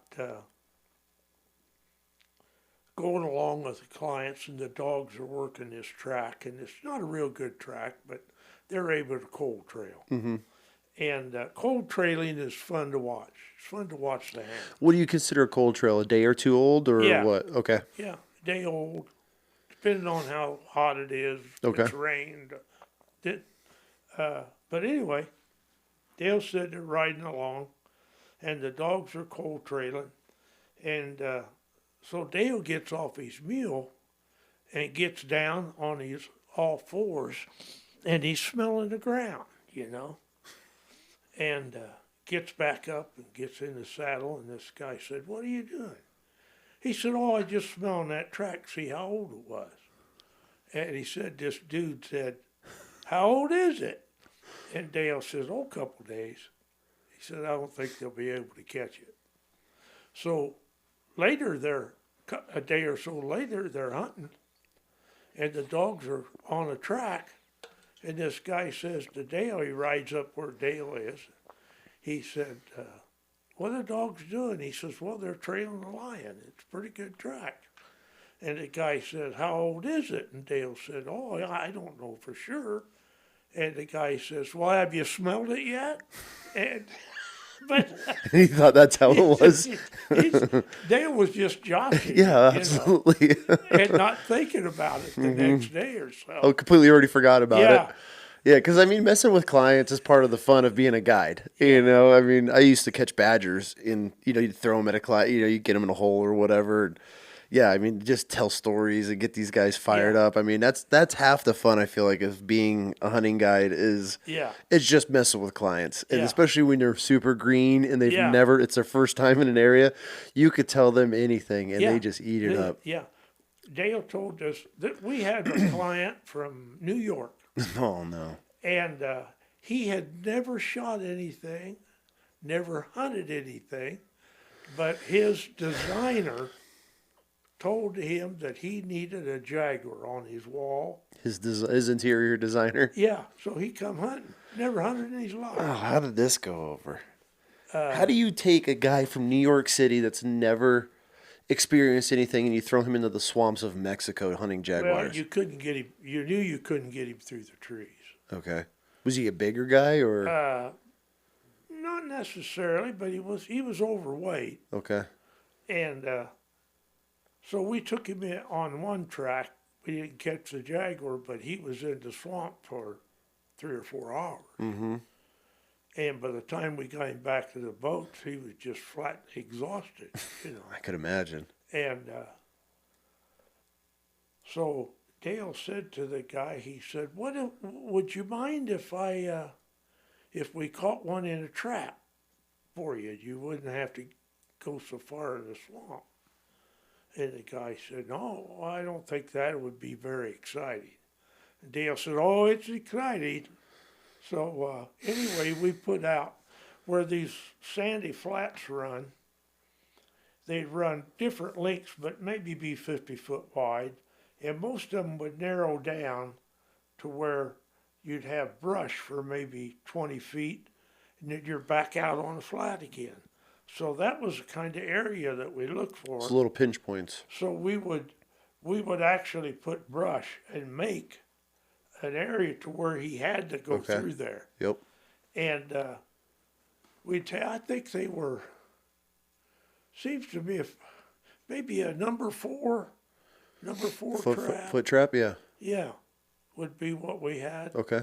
But anyway, we just put a little hole into the ground, put the trap in it, put a piece of tarp over the pan of the trap, and then cover it up with dirt lightly. And then put a stick in front of it. Because cats don't like and to step on it, right? back of it. So he had to lift his foot and put his foot down that trap. So we did that. We had about 4 or 5 traps out. So Dale told me, he said, "Why don't you take Piscasio, go down, run that trap line, see if we got anything." So Piscasio and I went down. That's the client? No, that's a native. He Oh, and okay. I went down. Okay. And we're going to look to see if we got any. Mm-hmm. Well, I think it was the second trap. But by the time you got on the sandy flat, by the time you got within about 20 feet of that trap, you could tell that you had one in a trap. Okay. I mean, you can't see him, but trap's gone. So we just turn around and go back. We get Dale and the client to run this trap line. Well, we all know where the trap is and where he's got caught. We'd take a chain and tie onto the trap, about 4 foot long, and tie a stick on it, so it helped catch him in the brush. Oh, so you weren't running like a gaff or a hook. I know some guys will run like a hook or something like that helps catch and slow them down. So it's technically the same thing. Yeah, we just put a log on it. Yep. You know, so he'd get hung up. Yep. And so we're walking down toward where the trap is, and Dale's alongside this guy. And we get pretty close to the trap, and all at once Dale grabs this guy and said, "Look out!" You know? He said, "By God, we got one in the trap. Got to be careful," you know? Oh, just playing it up for the guy? Yeah. Okay. And we started deliberately making big circles, you know, so we knew we wouldn't run into him, Oh, okay. you know. Yeah. And we're going along being cautious and stopping every once in a while. And Dale would grab, "Look, no," you know. Is this guy just This completely guy's just locked getting up? to where the sweat's coming down his face, you know. And finally we get him up there, and Dale grabs him, says, "There he is," you know, and hands him a shotgun with a slug in it. Oh, God. Just knocked the hell out of that jug. I could imagine. First shot, he's gone. Yeah. He's right quick. But anyway, Dale says, "What do you think? Is it exciting?" And the guy said, "I've never had anything so exciting in my life," you know. And you all are back there just looking at each other Yeah. like, oh, God, this poor guy. Geez, yeah. Yeah, I could see that. Yeah. That's where it's like when I've gone out with some, you know, like my buddy in Africa, we had some guys over there and they're kind of, I was like, dude, I get it. Yeah. I do the same. Yeah. Yeah. I was like, let's just have fun, cut the shit, let's just kill a bunch of critters. And he's Yeah. like, all right. I'm like, I don't need the church nothing up for me. Yeah, yeah. Yeah. So that's part of the sport, you know. I mean, you want to give the client all the experience that they can. And He's paying for it. what did a Jaguar hunt go for back then? A bear and a lion were the same amount of money, $900 Oh my God. for a 10-day hunt. What year was this? And for a jaguar, it was $1,000. $1,000 to hunt a Jaguar in Mexico. So these were all very wealthy people coming out of big cities. Yeah. What were your feet like? Your daily wear was a T-shirt, pair of Levi's, and tennis shoes. You were hunting Jaguars in the swamps in Levi's.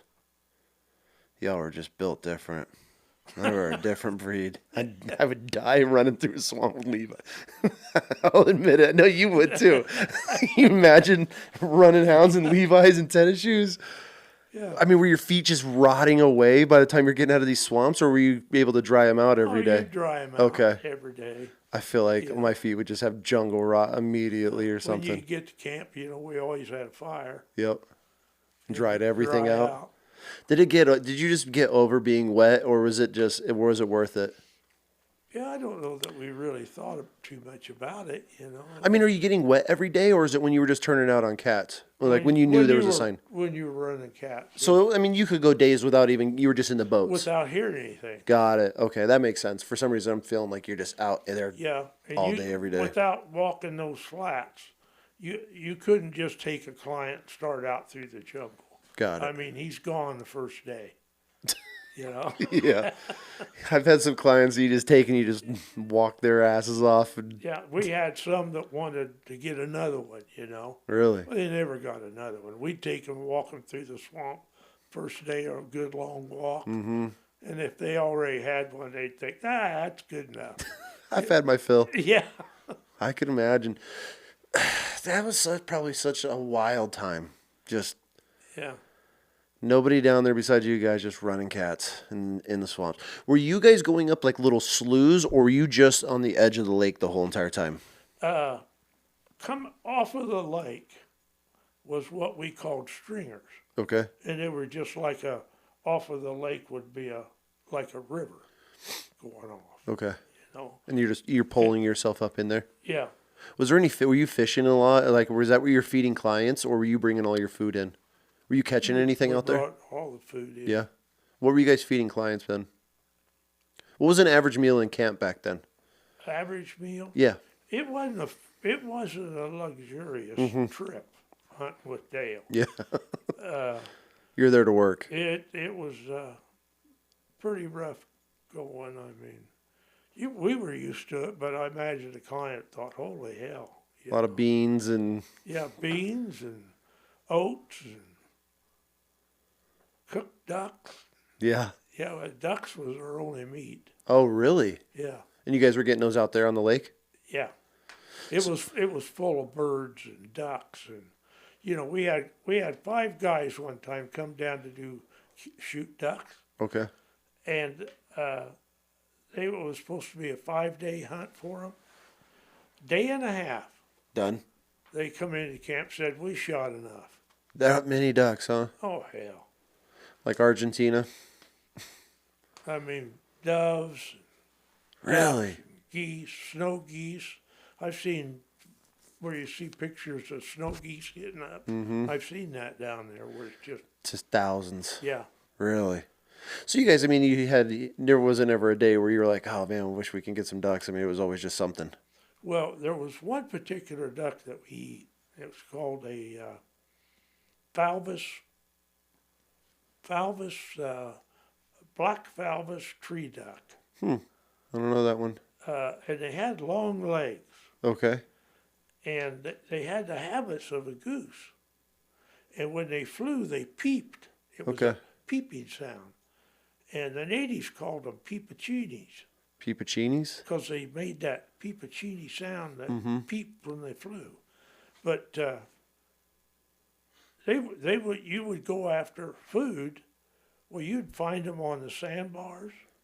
So you'd sneak around until where you could get up with a shotgun. Just ground pound them. Yeah, and ground pound them. Yep. You might get 10 at a time, Yep. Yeah.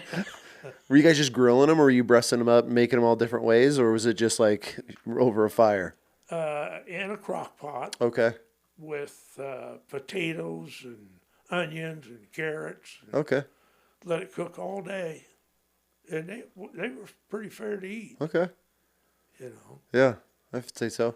Is there a hunt in all of those years down there or running bears? Is there any hunts that stand out to you the most that you were just like, man, that was either crazy or the biggest or something? I feel like every guide, there's 1 or 2 hunts that just stand out to them above the rest. I think of one particular hunt. The client was a lieutenant governor from New Mexico. And I guess he had hunted all over the world and had a big shop where you went into and all of his heads and everything. This is down in Mexico hunt? Yeah. Okay. And the first one we put him on, it was the first hunt of the year. And we went up, instead of in the swamp, we went up on the edge of the foothills and was exercising the dogs up there.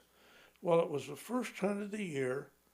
The dogs really hadn't got used to being there yet because it was a different climate, different altitude, everything that would affect a dog or even human beings. It affects you differently. Oh, for sure. And but anyway, we got on this track, and it was so damn hot that out of the 9 or 10 hounds that we had,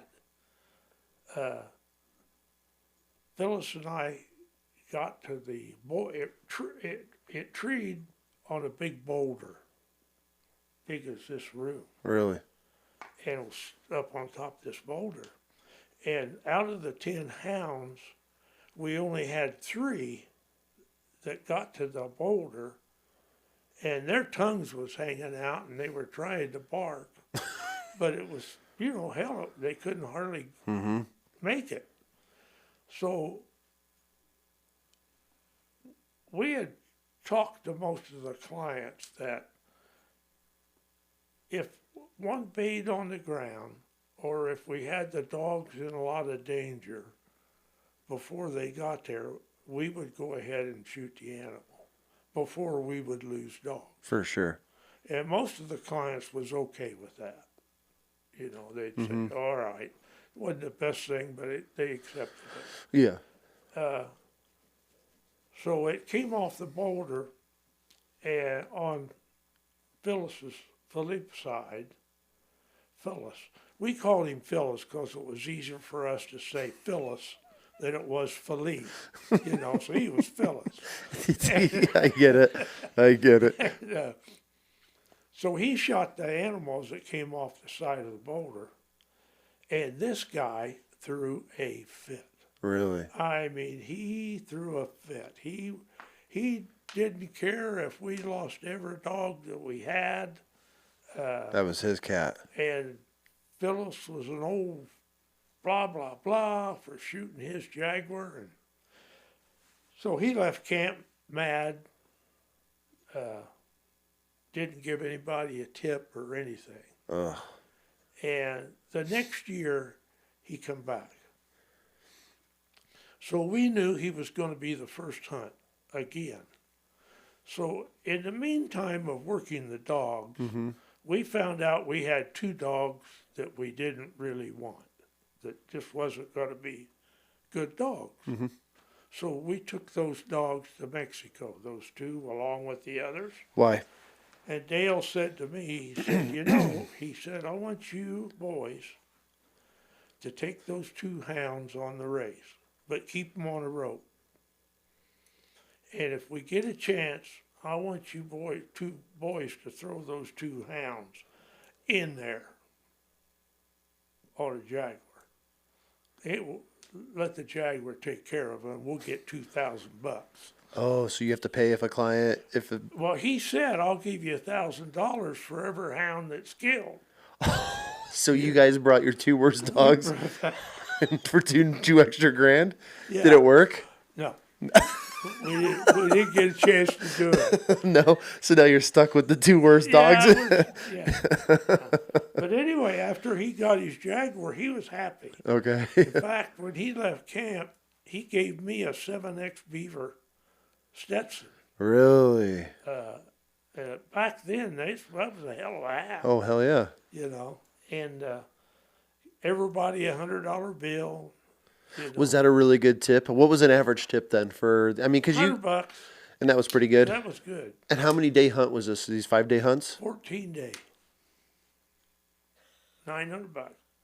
14-day hunt? 2 clients a month. Oh my goodness. Yeah. That's a long 2 weeks with somebody, especially if it's a shitty client. Was there ever a client that showed up You and could get rid of them pretty quick if you walked them in the swamp. How many guys did you have to? Because there's this. I feel at least every season you get one client that immediately you're like, okay, this guy immediately no. That was him. That was him. Yeah. And you just walk them. Yeah. Complainers, take them to the swamp. Take them to the swamp, put them in there all day, Yep. and they're ready to go home. Really? Yeah. That's pretty convenient though. Yeah. Dang. That's. But can you imagine chasing hounds in that swamp? No. Afoot? No. I'm trying to rack my brain because we talked a little bit about collars. Okay. And. All right. In 59, Dale came up with the idea of these shock collars. Really? And he connected with a guy that was a professor at the University of Arizona, and they began work on the collars. On these Shock electric, collar. okay, shock collars. And the first shock collars that they had, we were at that camp in the Santa Rita Mountains. That was the first summer for me. And he came out and brought us a box about 6 inches wide, 4 inches in depth, and maybe a foot high, with a 7-foot antenna on it. Per dog? No, that was the unit. Oh, okay. That we were testing. Okay. It only had high-low. These poor dogs. And so the collar only had one. they only had one connection in the collar, One prong. run prong that Okay. stuck up. Well, we didn't have a tester. That wasn't invented yet. Okay. So, in order to tell if we had it was okay, You're sticking this on yourself. Dale would say to me, George, you take that collar out there about 50 yards and hold on to it, and I'll give you a shock. We'll see if it's working or not. So we had to do that, you know. So Every day? after trying that, every day you went, you had to get shocked. So that box you're talking about, that's the transmitter. Instead of the handheld remote, Yeah, you have to carry that's this it, this you thing? know. Okay. So you're riding horseback with this muleback box. with this box. Okay. And so I go out there and get shocked, you know. And so I said to Dale one day, I said, hey, Dale, I said, damn, I've been going out there getting shocked every day. How about you take the collar out and see what it feels like? And he said, and I'll never forget what he said to me. And he talked kind of slow, you know. Okay. And he said, Yeah. now, George, he says, you got to remember that this is a highly sophisticated piece of equipment. And you're not qualified to hold on to the unit. You're only used to getting shot. So he said, you go out there. So that's the way it was. So you were the original tester for the original shot collar on dogs. Yes. Sure. But anyway, after testing this, That is hilarious. How bad was it? it wasn't too bad. But enough to wake you up in the morning? He put it on low, you know. Did you ever get it on high? No, and I didn't get shocked on that. Okay. I'd have never done it again. But anyway, nobody knows about this, about Dale being with this professor Okay. and coming up with this idea of shocking dogs Yeah. with a collar. And it eventually became, the outfit is in Tucson, Arizona, and still, that, what's the name of that collar? I'll think of it. But anyway, he and Dale got to where that's what this was. Really? And later on, it got to be what there is today. And Dale and this guy from the university was to share this business. Mm-hmm. Well, it progressed, and every time Dale happened to be in Tucson, he'd go to the office where they would begin to sell them and want to see the books. Well, the books were never available. There was some reason why they wasn't available. So after about 3 times of going and Dale didn't get to see anything, he said, I don't want anything to do with you guys. And walked out of it. And those guys ended up probably patenting that, and now they have what, Garmin or Yeah. any What of the was other. before Garmin? Yeah. What was before Garmin? Yeah. I couldn't even tell That you. Garmin bought. It's a company. Ransom, why don't you look up on your phone Use that phone over there, Ransom. shark collars that's in Tucson, Arizona? Original shot colors, and which ended up transferring to the GPS, and All then of just that. everything evolved from there. Everything evolved. So how would it work? Would you just push that button and all the dogs are getting shocked, or you could individually? No, you got one collar. Oh, just one One collar. collar for that particular dog for the day. So would you just put it on your lead dog then? And You put it on the dog that you knew was going to run deer. Or okay, javelina so you just had or to pick out your trash. problem dog, and that's how you were Yeah, fixing your problem yeah. dogs. Yeah. Interesting. So, I mean, was it a lot more successful doing that versus the old school way?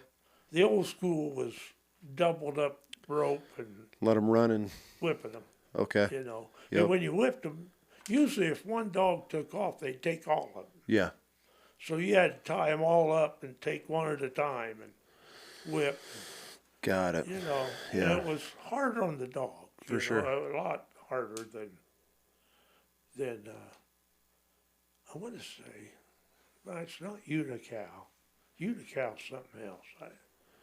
That's interesting though that you were the test dummy for Yeah, for the shot collars. yeah, we were the first ones that done it. Yeah. It says right here that Dale Lee and Frank Hoover back in the 1950s created the first e-collars. No kidding. And you were the tester for it. Yeah. Trying to find the company. Yeah. What'd they call the company? He's trying to look for it. That's pretty hilarious. Yeah. So after you wrapped up your adventures down south, what happened after that? Well, we were up on a mountain, Catalina Mountains out of Tucson, Arizona, for the same thing to do summer. Okay. And there was an old sawmill up on the top of the mountain. And there was a building, had 3 or 4 stalls to keep your animals. Mm-hmm. And there was an old mattress and springs up in a loft. And that's where Dale and I slept Really? that summer. Was up on this mountain called Mount Lemon. God, you live quite the life, huh? Well, Mount Lemon, we rode every day from there. And before the summer was over, I happened to meet the girl that I eventually married. That Okay. Her folks had a cabin up there. And I began to see her. And that eventually led to me leaving Dale and getting married. Always, That's where I it's met my wife there. always a woman. Yeah, Always a woman. got rid of the dogs, whole thing. Oh, all every gone. every time. All gone to hell. Every time. Got rid of the dogs. Lost everything. Yep, women. Every time. Yeah. How was that going? Or how did that go? Well, at first, I left Dale, of course, Mm-hmm. and I had maybe, I don't know how many dogs I had. I had 6 or 7, and then had some pups. But anyway, after I left Dale come over one day before he was going to Mexico, and he says to me, George, I'd like to buy that dog. His name's Reb. He said, I'd like to buy Reb off of you. He said, you ain't going to be able to go do any big game hunting. He said, sell me that dog. I said, okay, what do you give me for him? He said, I'll give you $250. And this was in 63. So that's a good chunk of cash. Yeah, 63. Mm-hmm. And so I sold him. And when Dale came back, I don't know whether it was from Mexico or from the summer of training or maybe a year later or so, I went over because I knew Dale would be home. Mm-hmm. I went over and I looked at all the dogs. I said to him, Dale, I don't see Reb. And he said, in his slow voice, now, well, George, he says, he said, I sold old Reb to Texas. And he said, the day that I bought old Reb, he became a Lee hound. What's a Lee hound? A Lee hound is worth $750. So he ended up making money on your dog. Yeah. Okay. Yeah. Yeah. Yep. Gotcha, huh? That was the end of that one. Mm-hmm. So anyway, I eventually, I couldn't hunt and work. You know how that Yep. goes. You lucky to get your dogs out. Mm-hmm.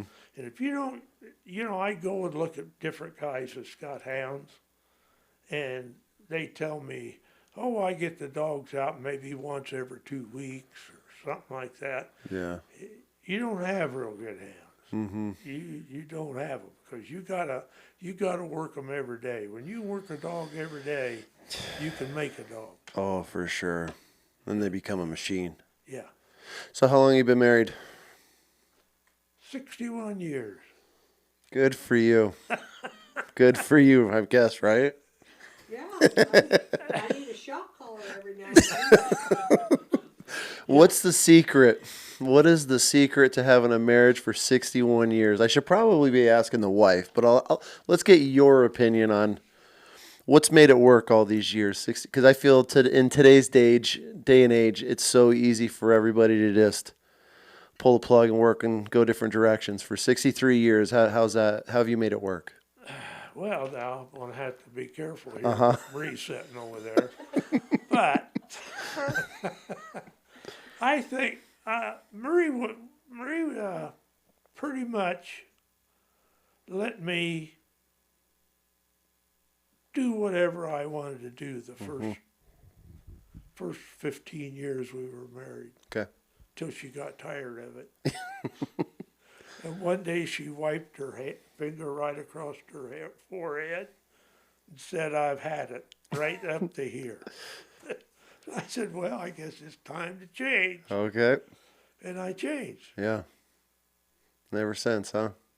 Yeah, but Marie's always pretty much let me get into whatever I wanted to get into or do or. Yeah. I think that's healthy, though. I think a lot, especially a guy like you. We're a certain breed of guys that just are never going to be caged. Yeah. But she's got a shot collar on you. Yeah. They'll reel you back every now and then, but you still need that freedom to run and chase and live that life. I miss that more than anything getting old. Yeah. I mean, I can't just take off. Yeah. I used to just take off. Mm-hmm. Now, you can't do that anymore for a lot of reasons. Things have changed. You can't set a camp up in the mountains for a whole summer or be in one place for all summer or we didn't ask anybody. We just went. Yeah, and everything's locked up. You got to have permits and you got to live that era of freedom before. Yeah. To tell you how Dale was well known, I came into Tucson out of camp. We'd come back from Mexico. So I went up to see my sister, drove up there. Mm-hmm. On the way up there, I got pulled over by a state cop. And I got out of the car. You could get out of the car back then. Not anymore. I got out of the car, and he got out of the car, and he's walking towards me, and he said, "I've got you on a whole shit pot full of things." He said, "Your taillights are out. Your mirrors are broke off." He said, "I don't know how you can even drive on a public street with that thing." And I said, "Well, I just come out of the mountains." So this is your hound truck? Yeah. Okay. I said, "I just come out of the mountains and things were pretty rough back there." And he said, "What was you doing up there?" And I said, "Well, I was hunting with Dale Lee." "Oh," he said, "you hunted with Dale?" And I said, "Yeah." He said, "Oh my God." And we started talking, and he got a rifle out of his car for me to look at. Yep. And I said to him, "Why don't you write me a ticket?" I said, "I'll take it back to Dale, and he'll have to pay for all this stuff," which he's going to do eventually. Mm-hmm. But give him a ticket. He said, "I wouldn't give Dale a ticket." He swung that big of a name back then, huh? Yeah. Man, I can only imagine the things that you learned being under his belt like that. Can you imagine having a picture in the paper? There's a picture of Dale and I sitting in front of hides on a string behind us, and it's in the Tucson Daily Citizen, headline, Do you have this picture? Yeah. Send me the picture. I want to see this. See, but back then it wasn't so scrutinized, and you weren't the enemy for doing this. Today No. having hides of God, jaguars in a newspaper? Especially jaguars. I mean, oh my God! Anything that's been a Disney character and fuzzy and cute. I mean, you are just crucified these days, and people just don't understand. I mean, obviously a lot's changed, and you've seen that evolution of Yeah. being published in a paper of being houndsmen and being proud and representing a city or a state. Then now it's, oh my God, you post something and it's the end of the world. You have every anti and Yeah, remember that guy went here a while back? What did he do? He would shot that lion. He shot a lion and it got in the newspaper. was it the football player or the Yes. yes, Yes. yep, and there's a picture of him holding it. It was in the backyard. I mean, he went worldwide for that. Yeah. I mean, just it blew up, and I mean, the story is for the good, but I mean, people don't see that. Yeah. They see anything now, and you are just. He's I a mean, villain. oh, I've posted things and the stuff that people wish upon my children for me hunting a mountain lion or a bear or something like that. It's just it's disgusting. If I talk about bear hunting to any people, I have to tell them it's all for fun and no shooting. Yeah, We don't kill anything. yeah. And they accept it a little bit, but they don't like it. Yeah, they don't understand. They don't, for us at least,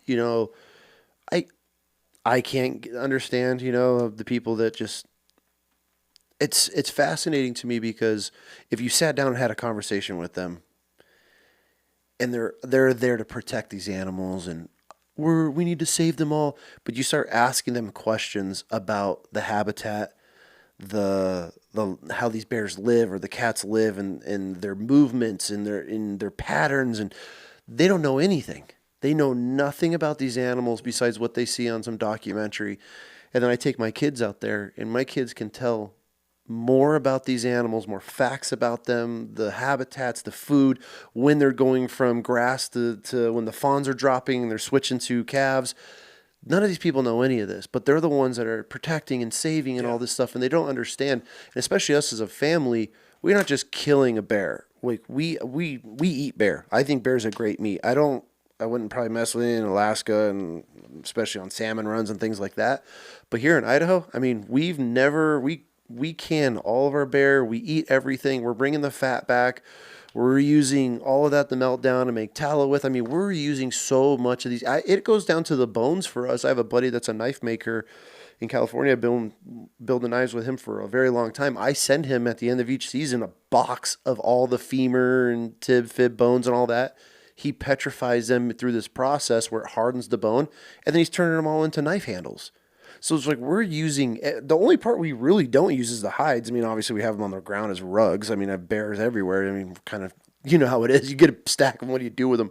But we're using everything of these bears all the way down to the bone. And then I post a picture of it and people just, I mean, they call me every word in the book and wish the most horrific things on my children. And it's just like, God, like you have no idea what you're even talking about. And here you guys were down there just stacking jaguars and lining them up, putting the newspaper over it for being some heroes. Times have definitely changed. Yeah, Yeah, you can say that. for sure. Well, sir, I appreciate your time. This was a... Well, I don't get to, very seldom I get to talk about it anymore. If I get a chance to talk, Let me fix that for you. oh, There you go. No, you're good. if I get a chance to talk about it, I really like it. Well, 'cause shit. I mean, if you most got more people- stories, I'll sit here all day. Most people don't understand it. They don't. And they're not interested. Mm-hmm. So if you get somebody that's interested, it's fun. I'm very interested, and especially because you were hunting in an era that was like the last free range, and then I try to explain it, how much has changed from when I grew up hunting to now with my kids. I'm like, now I feel like, well, God, when I was young, we used to, and I take my kids back home to where I grew up. I grew up waterfowl hunting. I was a big waterfowl. We grew up on the Canadian border in upstate New York. Beautiful, big water hunting. I mean, you can't even see land on some of the areas where we're hunting out there. And it's like now you go and I talk to my dad. And it's like this is leased up, this is locked up by some outfitter, and these kids are, and you got to pay a ton to get in anywhere. It's definitely not the same, and it sucks. And even here, bear hunting. I mean, Ransom and I, we've talked bear hunting, and it's changed so much from now where I'm at. Like, you especially if you're running baits or something like that. I do it a lot, especially for the kids. It's fun. We bring in some kids that are battling cancer or disabled vets, whatever it is. It's easy to run them off a bait. And now it's like we'll be sitting on our spot and some guy will just come walking through in the middle of the stand. And I'm like, what are you doing? He's like, oh, I'm hunting up here too. It's like there's no courtesy anymore. People don't have any respect on the mountain. you know, I was raised, if you see somebody in an area, just go find another area. They beat you to it. They get your ass up earlier. They're in there. They cut that track sooner than you did. Don't try to cut around the backside and turn your dogs out because you know there's a cat in here now. Now it's like you're sitting on a point, glassing somewhere, and you'll have a truck pull right up next to you, and 5 dudes get out, and then they're all laughing, joking, glassing Yeah. the same. And it's just like the courtesy, the respect, all of that is just. And I think a lot of it has to do, obviously, with social media in the world that we live in now, because everybody wants to be something and prove something, and they got to have all of that. Back then, you guys were just doing it to do it. I mean, it was just that was your love and passion, and if nobody knew about it, you were doing it regardless. Now it's like you have to take a picture of it, or it doesn't count. I remember the first time, you know, now they got these 4-wheelers, they got everything to get up there. And Your 4-wheelers were mules. I remember I was muleback and I heard this engine and I thought, what the hell is that? And here come a guy on what they called a tote goat. A tote goat. Do you remember those? They were a 2-wheeler. And that's what they was. Were there a wide wheel, like, or No. I don't remember them as being oversized wheels. tote goat? I don't know a tote goat. But they're. Ransom will look it up. Show me a picture, Ransom. We need the big screen in here to be able to pull things up. We're not on that level yet, you know, not yet. But a tote goat. What were your thoughts when you saw this coming up the mountain? Well, I really was amazing. I thought, what the hell is that doing up here? You're like, know? you cheating son of a bitch. Here you are fighting a mule half the season trying to get that thing under control. Yeah. I could imagine. What was it like when was it when your hunting gear started to get better, or your boots? I mean, because you started out in leather boots, laying brick. When do you remember when like things started to change and hunting gear kind of started to evolve? Not really. No? Because when I know Tyler asked me, he said, why did you sell your dogs and quit hunting? And because I did. And I said, well, I knew. That's the tote goat right there. You got him? Yeah. That was it. This guy comes riding up the mountain in that? Yeah. Okay. On the mountain trail. Anyway, I remember when I quit hunting, people have asked me, why did you get rid of your dogs and just quit it altogether? And I said, well, I knew that there was no way I could hunt it like I did. And if I couldn't do it like I did it with Dale, I didn't want to do No it. point doing it, huh? No. You didn't even keep one hound, not a pup, nothing? Really?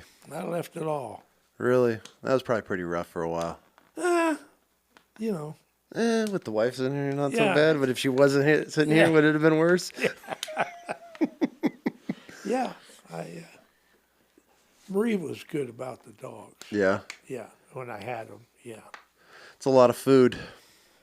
Yeah, and you used to get like on Purina sacks. Okay. You used to get stickers, weight sticker, and you got money for that sticker. Oh, really? Yeah, we'd collect so much of that dog food with the stickers, and then we have enough money to go out.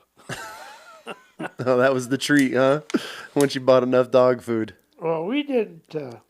When Marie and I first got married, we lived in a little trailer, probably I'm going to guess it to be 25 foot, maybe. Okay. All it had was a bedroom and the kitchen and the living room was together. And it had a little cabana on the outside that had a shower. Okay. Really? And that was it And where was this at? in Tucson. Okay. And how long were you guys there for? I don't know. We slowly progressed, you know, over the years. Absolutely. Yeah. How did you ask her to marry you? Oh God, I don't remember. Really? Did I just create a fight? Did no, hell no. You're like, we're way past that. Through a letter. Say again? Through a letter when he was back in Indiana. Really? He wrote you a letter? And we eloped to Nogales, Arizona, and got married in a civil service. Really? Yep. Very romantic. Very. On the run. I love it. I love it. And so after that house, I mean, where you guys just started chipping away, huh? Yeah, What were you Yeah. doing for work? laying brick. Is that what you did for a career after Yeah. that? How long did you do that for? Well, I actually was pretty close to the trade till I retired at 62 from all those years in between. Okay. But in 1980, there's two trades to the brick trade. Okay.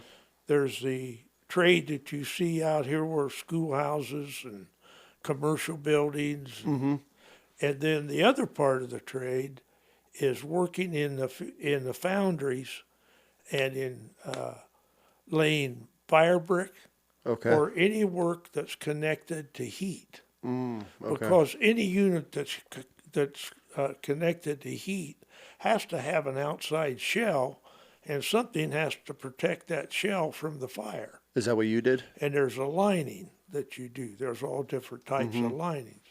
Well, I always that kind of work was always shutdown work. What do you mean by that? Like the sugar plants here.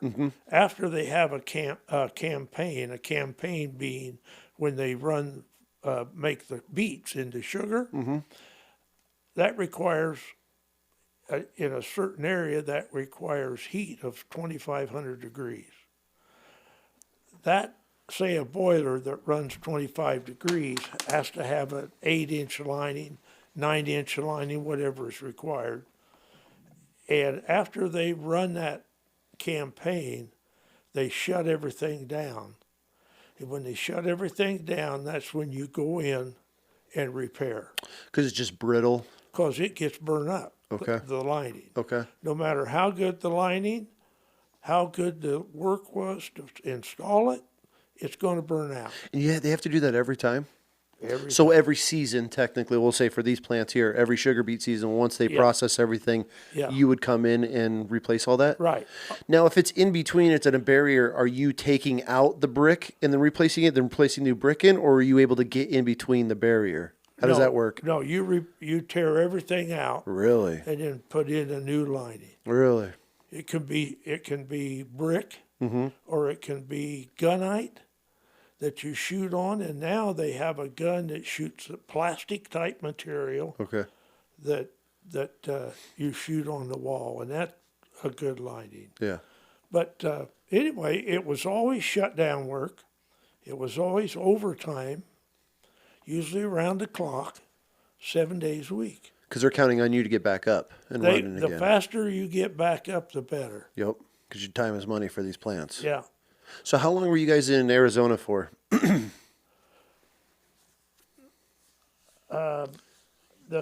I think the first year we were married, honey, we came up that spring, the next spring.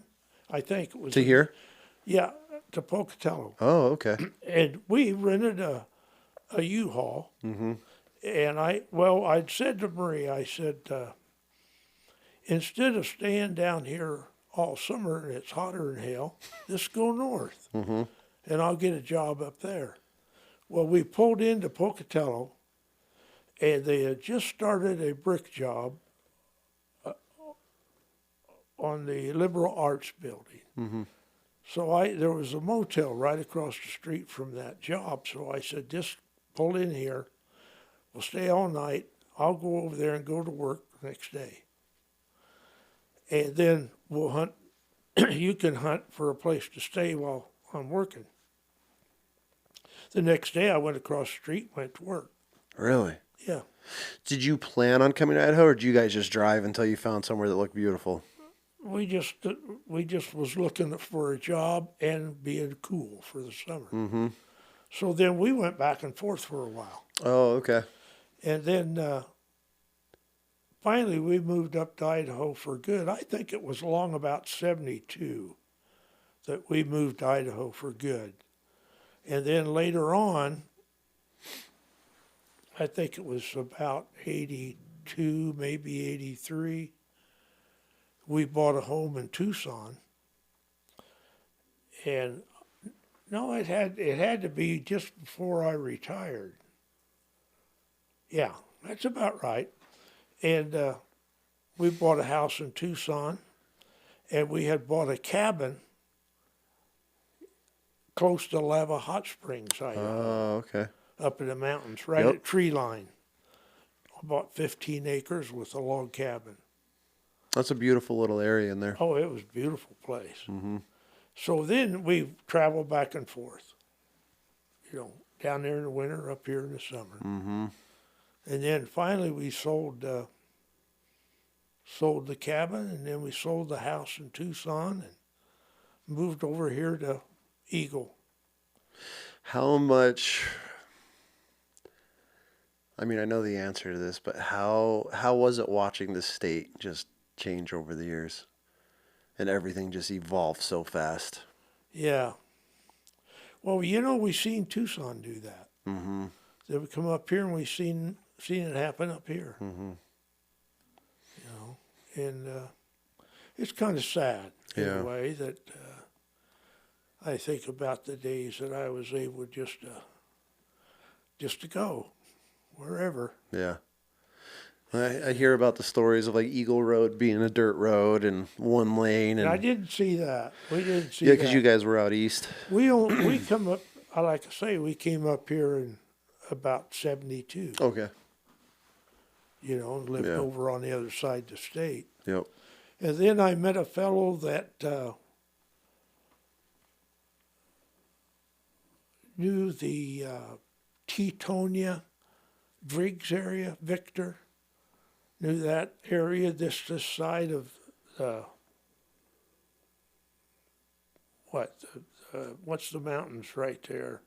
Tetons. Okay. Okay. So we, one summer, we went up to do a building in up at Drake's. Mm-hmm. So, we're right on the slope of that mountain. And I fished I knew every mountain, every stream on the drainage on that mountain. They were living the dream on that project. And it was a great fly fishing, Yeah. Nobody, I caught some nice fish over there then.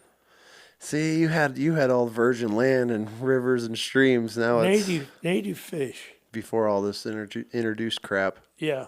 Now everything it goes 2 degrees warm, and now everything's dying off, and it's like what were the fish doing when you were out there fishing? Now it's like they shut everything down, and waters are too warm, and We went up a canyon that there was a Girl Scout canyon up at the head of Darby Canyon. Oh, okay. I don't know if you know where Darby I know is. of Darby. Yep. Up behind where that old drive-in is, the Spud. Yeah. You go to a show at night and the cows are mooing. See, Yeah. that would have been But anyhow, as we went up Darby Canyon, everybody was already up at this Girl Scout camp. Mm-hmm. We were going to have just a cookout. So after I got out of the truck, I said, "Let me out halfway down, and I'll walk up the river, walk up the canyon, and fish on the way up." Mm-hmm. And after, I guess this guy told Marie, he said, "Well, I didn't tell George that this creek has been poisoned, and there's no fish in it." He said, "He'll just have a nice fishing trip on the way up." So anyway, every hole I was able to catch at least 2 native cutthroat. Really, Every hole. really. And I had an old metal stringer, Mm-hmm. and I kept fish back then. Mm-hmm. And I had it on the back end of my Levi's, and I'd reach back and pull it like to pull my pants down. I had so many fish on it. And I got up to camp, and I don't know, I must have had 12 or so nice fish. Yeah. You put your finger in their gills, and they're Yep. big down to your elbows. Yep. And they were almost black, Oh yeah. being in that water Mm-hmm. for so long, I guess. Anyway, when I got up to camp where everybody was, I left the fish in the brush because I didn't know who was there exactly because I knew I had way too many. Yep. And as I walked into camp, knew everybody, and so then I went back and got the fish. And one of the old guys there that was the sheriff, that was his home. He born and raised there. But anyway, when I walked into camp with that stringer, he said, "You so-and-so, you've caught every fish in that creek." He's probably been throwing them back in. Yeah, but I hadn't, I mean, you could only catch a couple out of the hole. Yeah. And you could throw in there for 15 times, and they're stirred up. Mm-hmm. So if you throw in, you didn't catch one, go to the next hole. Just work your way up. Yeah. When you were running cats and bears and everything, did you ever run into any of the law down there? Were fishing game even like a thing, or No, never even worried about any of that stuff, huh? not even so much in the States. Really? Everybody like when we went up to Blue River and Hannigan's, the fish and game guys, they'd usually stop by camp, have coffee, and talk a little bit. Get to know you and actually have a conversation Yeah. with you? Most of them knew Dale anyway. Yeah. He'd been on. They made a remark about an old guy, I can't think, Blue something was this guy's name, but I don't remember the last name.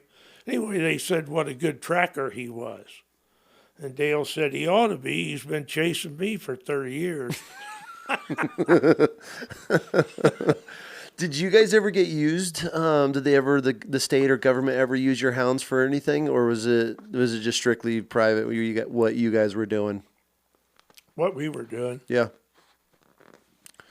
And you had quite the adventure. Yeah, it was a lot of fun. It sounds like it. I'd like to. We'll have this fellow meet Tyler. Do I know Tyler? No? He's pretty pokey. Okay. Yep. But he's got, the hounds that he has with bait, Mm-hmm. he brings in a trailer load Oh, yeah. of bait. Yep. That's the way to do it. I wish. Semi-trailer. I don't have that luxury. I'm packing, and I make the kids pack everything. And we probably do, I think per bait, I want to say we're doing over 3,000 pounds of bait throughout the whole season. Yeah. I don't let mine go dry at all. We're constant. He, somehow he's got a connection that he buys from a factory that makes the ice cream cones. Oh, yep. And breaks all the breakage and all that. He yeah. buys all that in a 4x4 crate Yep. and has a semi-load of it. Mm-hmm. That's nice. I got a buddy that works at a Hostess facility. So every time they drop or restock the gas station shelves, they have to pull everything off for some reason. And it's all good food. And so I go down and I'll load up a trailer and a truckload, and we have all the garlic bread and donuts, and I mean, you name it. Yeah, it's that too. It's perfect for them, and they just eat it up. But that's like one of my secrets to it is I just don't let anything go dry. Yeah. We're in, because those bears, once they find that food source, and it's so competitive these days, and there's everybody. I mean, I'll have another guy in my canyon now, but they'll sit and they bait maybe once a week, and I'll have a sow that'll come in with 3-4 cubs. We actually had a sow for the last couple of years. She'll have 4 or 5 cubs. I mean, she comes in with a pack of cubs. And she'll sit there and she'll empty my whole barrel and pull everything out. And then she just walks off, and those cubs will sit there and eat it over the next 2 days. And if you don't go back, I mean, you're done. You're dry right then and there. And so I've figured out ways to wire things through the bait hole so it slows them down. I put a rebar on the inside, so when they scrape up, when they get toward the top, they can't scrape out. Pulls everything out, so it keeps some in the bottom. Like they're genius little things. I've strung a bait ball between 2 trees, and I got trail cam pictures of bear legs hanging because they scoot out on the cable and they'll chew that bait ball off. And so you see you got a trail cam picture and there's just bear legs dangling in the air. I'm like, you little sons of bitches. Yeah, they'll do anything. They're a creative little animal. I mean, if they could find a way to get a claw in it or something, they're getting it open. I got a big kick out of Ransom. I was telling Ransom about using the stick on the bears. So he sent me a picture one day, and he was up on his up on, what do you call it? Where you climb Tree stand? up. Yeah, he was up on it, and he's got a picture. Sent me a picture on my phone of a little bear at the bottom trying to come up the ladder. Yep. It was fooling with his pack. Yep. And it said, when he sent it to me, it said, "What do I do now?" Yeah. Yeah, we've had some pretty close and fun encounters with them. I mean, they're a pretty curious animal, the young ones at least. Those old ones, you got to trick them a little bit and get them to. That's all new to me. Oh, yeah. I had no idea that you could bait like that. Really? Huh? Yep, I have. See, Tyler's dogs, when they run off that bait, his dogs don't have a nose, don't have a cold nose. Yeah. They just run it on sight. Oh, okay. That's nice. They're seeing the bear when Yeah. they're running. That's convenient. The only thing is, you got to have a vehicle that can get you around, Like he's got one of those, it's a four-wheeler in the front, but it's got a bed on the back. Yeah. Has wheels underneath. Yep, like an Argo or something. Yeah. Mm-hmm. He's got one of those. Yeah, that'll get you around. And sometimes the dogs are out of hearing in a matter of minutes. Oh, I'm sure. But it's amazing, this watch. handheld, and all the dogs are on. Watch everything. I don't have to get shocked before I go. There you go. That is a hilarious story. I'm glad we covered that. But, well, thank you very much for coming on and telling some of your stories. I'm very grateful to hear that, and thank you for your service and everything that you've done, and just thank you. live quite the wild and crazy life. If you got a minute, I have all the time in the world. I'm going to tell you a story about losing some hounds. Okay. I was going to ask you that earlier, if you've ever lost any off cliffs or anything like that. The best hound that Dale says he ever had was a dog named Pilot, and it went off a cliff. Really? Killed it. But anyway, this other deal. We were on a Jaguar race, and all at once we ran into a bunch of pole cutters that were cutting poles in the swamp. Okay. For the tobacco to dry off when they put the tobacco up on it. Mm-hmm. Anyway, we heard these natives start saying, "Catch the dogs, they're worth money." And so right away the dogs quit on the track because they were hollering at them. So we were right there, me and Phyllis, and The native. the native. Yep. And we got the dogs back, hollering at them, and got them to us. We were close enough. And we got all the dogs but two. And one was black and tan named Oki, and he only had one eye. And the other dog was a Walker hound. Mm-hmm. Her name was Sadie. And so we lost those two, and we went back to camp. And we figured these pole cutters were from a little town that was on the edge of the swamp called Mexcachitan. And so when we got back to camp, Dale said, "You and Dan, there was a guy that was with us that was from Nevada. I can't think of Dan's last name. But anyway, Dan had hunted quite a few lion, and he worked with an old hunter from Nevada that was named Wiley Carroll, who was pretty famous in Nevada. Okay. And so Dan and I took a boat.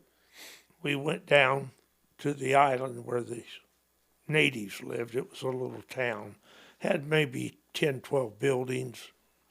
And we walked up to the buildings, and as we passed people, we'd ask them in our kind of broken, neither one of us very good with the Spanish. But we could get our story across. And we could tell that they didn't even want to listen to us. They did it wasn't a good environment for us to even be there. Really? So you could tell And immediately that they didn't want anything to do with you. You could kind of tell, and I doubt very much if the kids had even seen a white man, Oh, okay. you know. And so eventually we went over and decided to have a beer in this little canteen. And it was just it was probably a little bit bigger than this, but not much. It was just like a room, and it had a dirt floor and Yep. had swinging doors when you went in, and there was a little bar over at the side, and there was a couple Mexicans having a beer. So we got us a beer and drank it, standing there at the bar. And we turned around to go out, and there's a Mexican standing next to these doors, and he stepped over in front of these doors, and he had probably a 38 Special, because they're not allowed to have anything larger than a 38 in Mexico themselves. So it's probably a 38 semi-automatic pistol. Just had the handle sticking out. Stood in front of that door, and we're standing side by side looking at him, and seems like a few minutes passed. And Dan always wore like a leather jacket that had some fringe on it, you know. Old cowboy jacket. Cowboy jacket, and had a hat that had the studs on it and all, kind of a city cowboy. And but he had a Colt single action revolver Okay. with an 8-inch barrel. And so once Dan pulls his coat back, you know, there's that. He's lived for this moment. Yeah, and I'm looking at him and this guy, you know. You're stepping out of the way. I'm thinking, oh, God damn, we're in a gunfight, you know. But the guy finally steps aside. Seems like minutes, you know. I'm sure. And anyway, we walked out, and then we walked pretty fast. Watching your back. Getting back to the boat. And we got out. Anyway, we got back to camp. Dale said, "Do you hear anything or find out where them dogs were?" We said, "No." He said, "Well, go back. You can go back down there tomorrow." I think we both said at the same time, "No, We're good. we're not going down there anymore." You know? But that was we finally we went. A lot of times, if you lose dogs, even in mountains, if you lose a couple dogs and you get on a race the next day or two on another race, those dogs that are lost will hear those other dogs, and they'll come to them. No kidding. And when we got to the tree, Sadie was there. Really? And but Okie don't know what happened to Okie, but Sadie showed up at the tree, so we got her back. So you being a rowdy, rambunctious younger man, did you guys ever get in any good fights while you were out just running amok in these towns and villages and stuff? No. Really? No. I find that hard to believe. That was the only Really? only one that we about. That gunfight was enough. We didn't need any more. Yeah. Called it quits after that. Really? That's interesting. Yeah. Yeah, I don't think you do when you're in foreign country much. Yeah. And if you're in the like here around here, most of the guys know each other. And you were running with a legend too, so it's not like you're trying to put a bad rep or taste on his name. So Yeah. not trying to get into too much. No, Dale was pretty particular about who came to his camp. I could imagine. If you wasn't the right kind of person to be in camp, you didn't stay very long. Yeah. Took him for a walk. You left. Yeah. Yep. Well, thank you very much. Thank you. Yeah. I enjoyed the hell out of it. Absolutely. This was a great I time. don't know about the girls in Ransom. They probably got bored. It's not about them. That's right. They'll have their time. Yeah, my daughter gets to sit here and listen to every one of these crazy stories anyway, so that's one that that's why she's got all the blankets. She's always bundled up Now, sitting in here. now, what are you going to do with this? We have one more guy ahead of you. So in 2 weeks, this will air. I'll send you guys a link of it so you'll have everything. We'll put it on YouTube and you get to watch. And we have this story documented of some old legend hunters that were running the swamps and jaguars. So, yeah. That'd be fun. Be fun to have. Yeah, you'll get it. You'll get a link, and we'll get it all to you guys. And yeah, that's kind of the whole point of this. And so, like, we were doing this out of a studio, and we've been converting this slowly. Hopefully, Sunday we're going to transform this whole entire room. We're about 90% ready. This whole wall is going to be like an acoustic wall. I mean, and we'll have old barn wood behind you. I got a backdrop from our old trade show. I took that apart, so that'll go behind me. And we got a big neon light that's going to go here. So yeah, hopefully this weekend we'll be finished up in here, but we just said screw it, and we started doing it. And my daughter's taken over as the producer of it, and we have no idea what we're doing half the time, and still figuring shit out as we go. But we make it happen, and we get to capture really cool stories, and that's kind of what I wanted to do with this, is just sit down with anybody. You see some of these shows, and they have us big celebrities or politicians and all this stuff on there, which is great. Yeah. I mean, people want to hear their voices, but there's so many guys like yourself and Ransom and Paige. Everybody's got something that they've gone through, or, I've sat down with women that have gone through trauma with their childhood, into a vet losing his leg. And we had a guy that the dog stepped on an IED next to him and blew him up. And just everybody's got a crazy story. And that's what we want to capture here with the show, and just give everybody a platform and to be able to tell something. And we get so many crazy emails. Like when I started this, I'll be honest, I'm not even like a big podcast watcher myself. I have one of my best friends. He's got a show, so I always listen to his.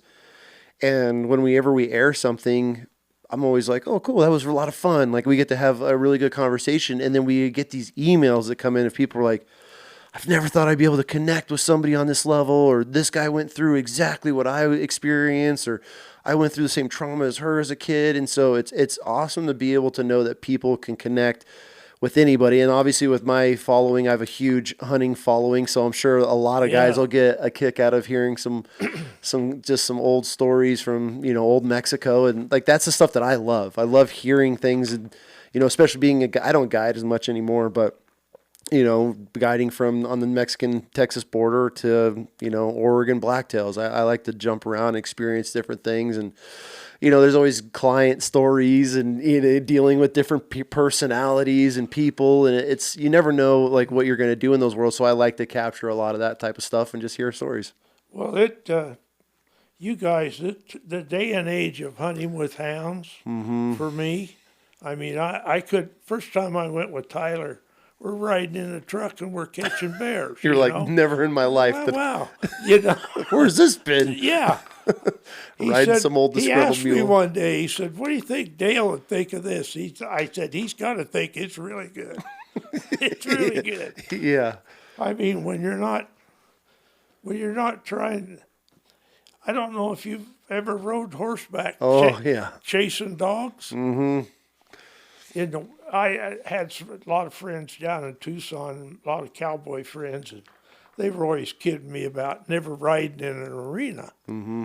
They'd say, when you going to come down and ride with us in an arena? And I'd say, just after you chase the hounds. And they'd say, no thanks. Yeah.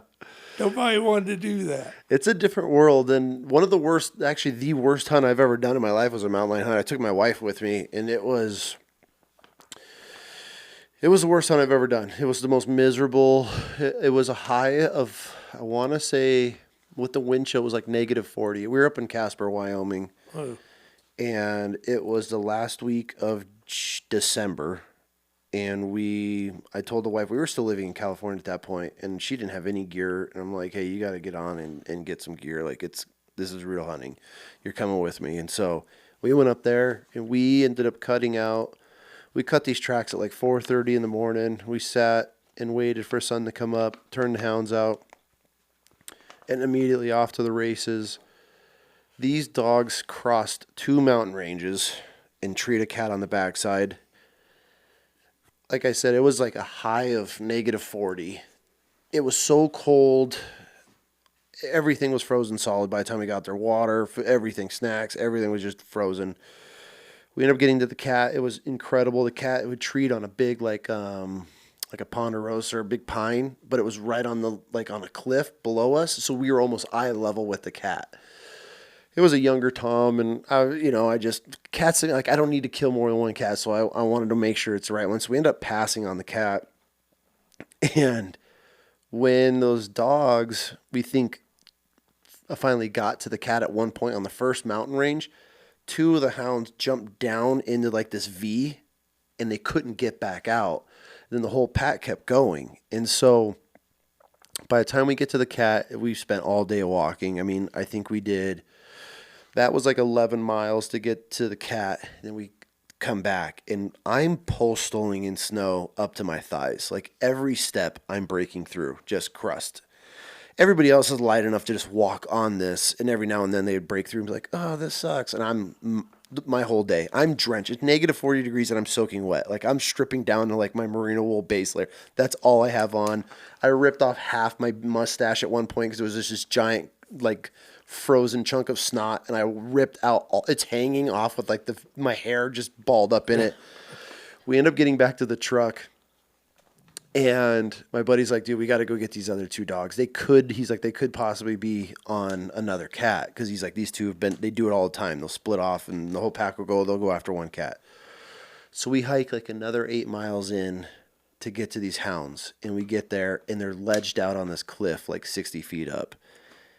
And that's when we had to start a fire, melt some food and snacks. Like even like your like beef sticks were frozen solid. My Nalgene bottle's frozen solid. Everything's just frozen. So we get there. We can't get these dogs off this cliff. We have to hike all the way out in the dark. I think we got back to the truck at like 1 a.m, and we found this cat track at 4 a.m. the day before. My wife is over it. She is over it. I'm over it. The next morning, I get my buddy. We go to this utility company, a lineman company, and we ask for harnesses and ropes, which they gave us. We borrowed 2 snowmobile back into the dogs. We go in the next morning, and we're calling, and these dogs are dead. They're frozen solid. My buddy's just devastated. He's like, fuck, man, I lost my dogs. Like, those are my 2 best dogs. And I'm feeling horrible. Like we didn't even kill the cat. I passed on the cat, and he loses 2 dogs. So he's super bummed. And right as like we're getting ready to leave, I hear this little whimper of a dog, and I'm like, dude, I hear something. And we look, and this hound sticks its head over the ledge like shivering, and he's like, holy shit, one's alive. And then the second one pokes its head out, and he's like, oh my God, they're alive. Like you could just see the relief in his face, because I'm sure with you, certain houndsmen are different. Some look at the hounds as tools, but some of them are like, they become part of your family. Like that is your hound, and they'll do anything to get these hounds. So we had to go around the backside of this mountain, come in from the top, and we're above the dogs, and we're in like these cedars right on the edge of this cliff. And so he literally gets in this harness, and I had a GoPro camera, and I put it on just in case like I let go and he died. Like this would be documented. I had no idea what I'm doing. I wrapped this rope around a tree. I had a rigger. I used to wear a rigger's belt back then. I didn't even know how to use a fucking rigger's belt. Throw it through it, and he's like, don't drop me. And I'm like, zzz, zzz, zzz, like barks coming off the tree. The whole cedar tree's shaking. Those things are like, the roots are like this in some cracks. And I lower him down to the dogs, like 20, 25 feet down. He gets on this little ledge, and they had pulled all the pine needles and everything in. He said they built like a little nest, and they must have just balled up for the whole night. And then he hooks the dog on, and I freaking pull the dog up. They're all choked out by the time they got to me, like bring him back to life. It was the worst hunt I've ever been on in my life. I'm glad I wasn't there. Yeah, it was miserable. That was, to this day, if you ask, when we're done, did you ask the wife the worst hunt she's ever witnessed in her life, she'll say a mountain lion hunt in Wyoming. It sucked. That's not fun. No, then I ended up killing a cat with my buddy a couple of years ago, 2 of my good buddies, and it was literally, we drive for 3 or 4 days. We cut out on some few tracks, nothing. We're headed back to camp, and we cut a track like right on the road. We tree this thing 400 yards off the road. Boom, arrowed it. Walked the whole cat out right to the 8th. I was like, this is great. Like, made up for that time, but you was talking about how you treat dogs, how some people treat their dogs. The difference in Dale and Clell about how they handled their dogs. The time that I was with Dale, I might have seen him 3 or 4 times actually reach down and pat a dog on the head. Mm-hmm. He just didn't do it. Yep. And Clell would have his dogs all around him, and he's petting these dogs, And those dogs minded a hell of a lot better than Dale's did. Why do you think that is? Just Clell could call his dogs in, and Dale's dogs was hard to call in. Yeah. And I think it's because he didn't pay attention to them. They were, like you say, they were tools. Mm-hmm. I've seen it, where guys just, they just, the way that some dogs are treated, you're just like, God, jeez, all right. And then I have buddies. These are true houndsman buddies that live in Colorado. They run their dogs all year long. They just on bears. They actually work for the state, and they're able to go in and run them on nuisance bears all year round.